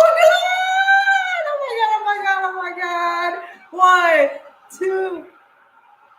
Oh, what? Is that Solo Sikoa? Solo Sikoa. Oh, the plot twist. It turns and it's mad.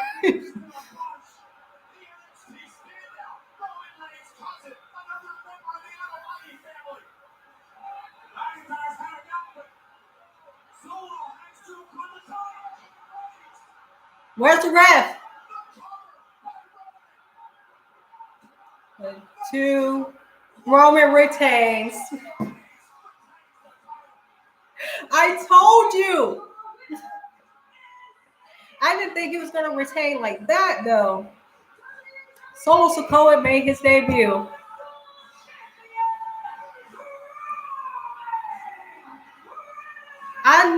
I knew something was going to happen. I did not think he was going to retain that way. But Roman is still the champ. Oh, my God. Roman Reigns retains.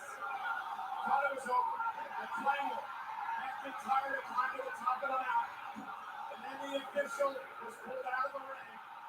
And revealed himself to be yet another member of the bloodline. The youngest brother of the tag team champions. All right. Roman Reigns' cousin. Well, I heard that Solo was going to make his main roster debut. That's a big way to do it. To retain his title. 734 days in Boy, they were mad as hell, too. They mad.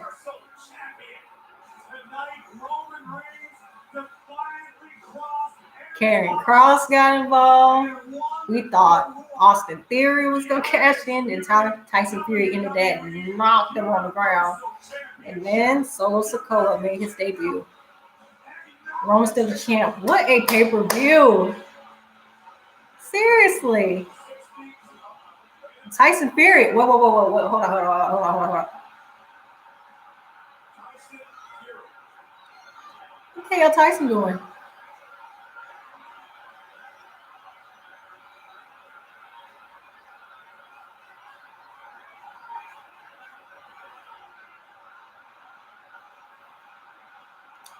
Is he gonna shake his hand? I'm trying to figure out what he's doing.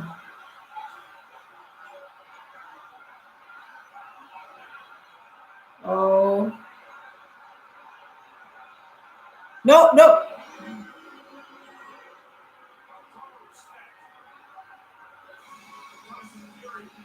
Okay. That's it. What a pay-per-view. Like I said, I'm going to take a look at the press conference that they're going to have after the pay-per-view. And then I'm going to take my reactions and kind of like my theories of what I think is going to happen next. And I'm going to add it on to the Worlds Collide livestream. Oh, mind boggled. But now we got a new member of the Bloodline, Solo Sikoa. Can't wait to see what dynamic he brings to the table. Austin Theory, he was about to cash in, he didn't. And you had Karrion Kross, he interfered. A lot of developments are taking place. And like I said, I'm going to take all of that. I'm going to put it on the next live stream. And there can be a way for me to like combat the commercial breaks that happen. I don't want to make it so awkward. I'm excited.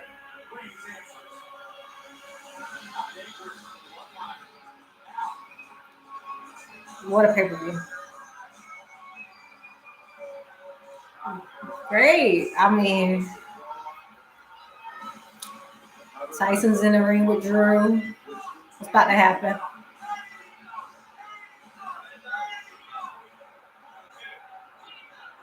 Hold up. Pick Drew up.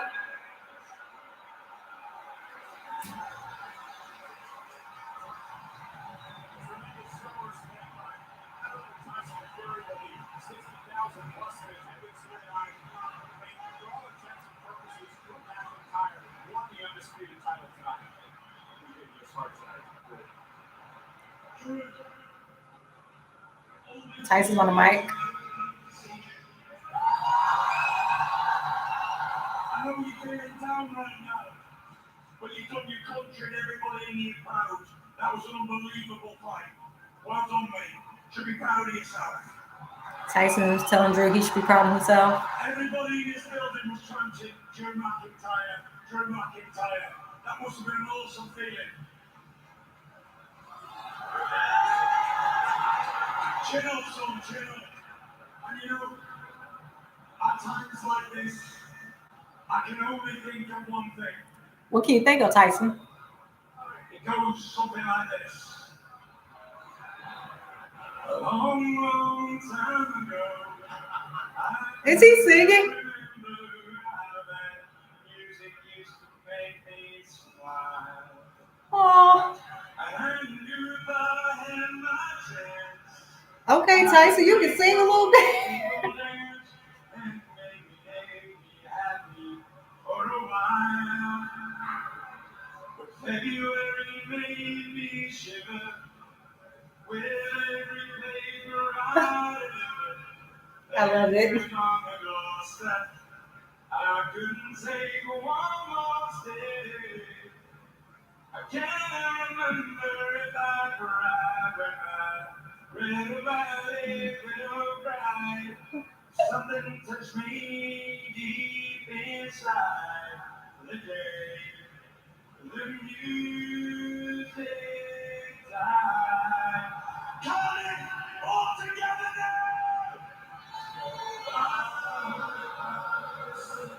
Oh, love it. The whole audience is singing with them.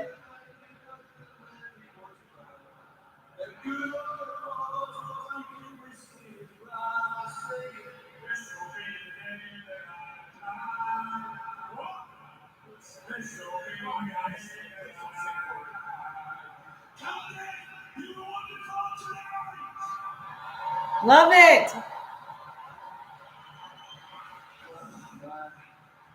didn't quite go the way I thought. I should have gone better when it came to Roman.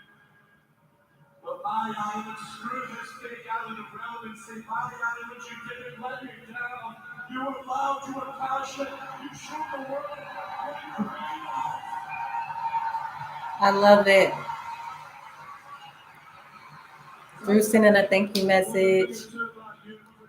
So I think with that, I can go ahead and close out, and I'm just going to finish listening to it. Thank you for joining this live stream. Almost 3.5 hours of listening to me rant and rave. And like I said, I will be back tomorrow. So stay tuned. And don't forget to like, share, subscribe, comment, wherever the case may be. Peace. No matter what the outcome, let's freaking party.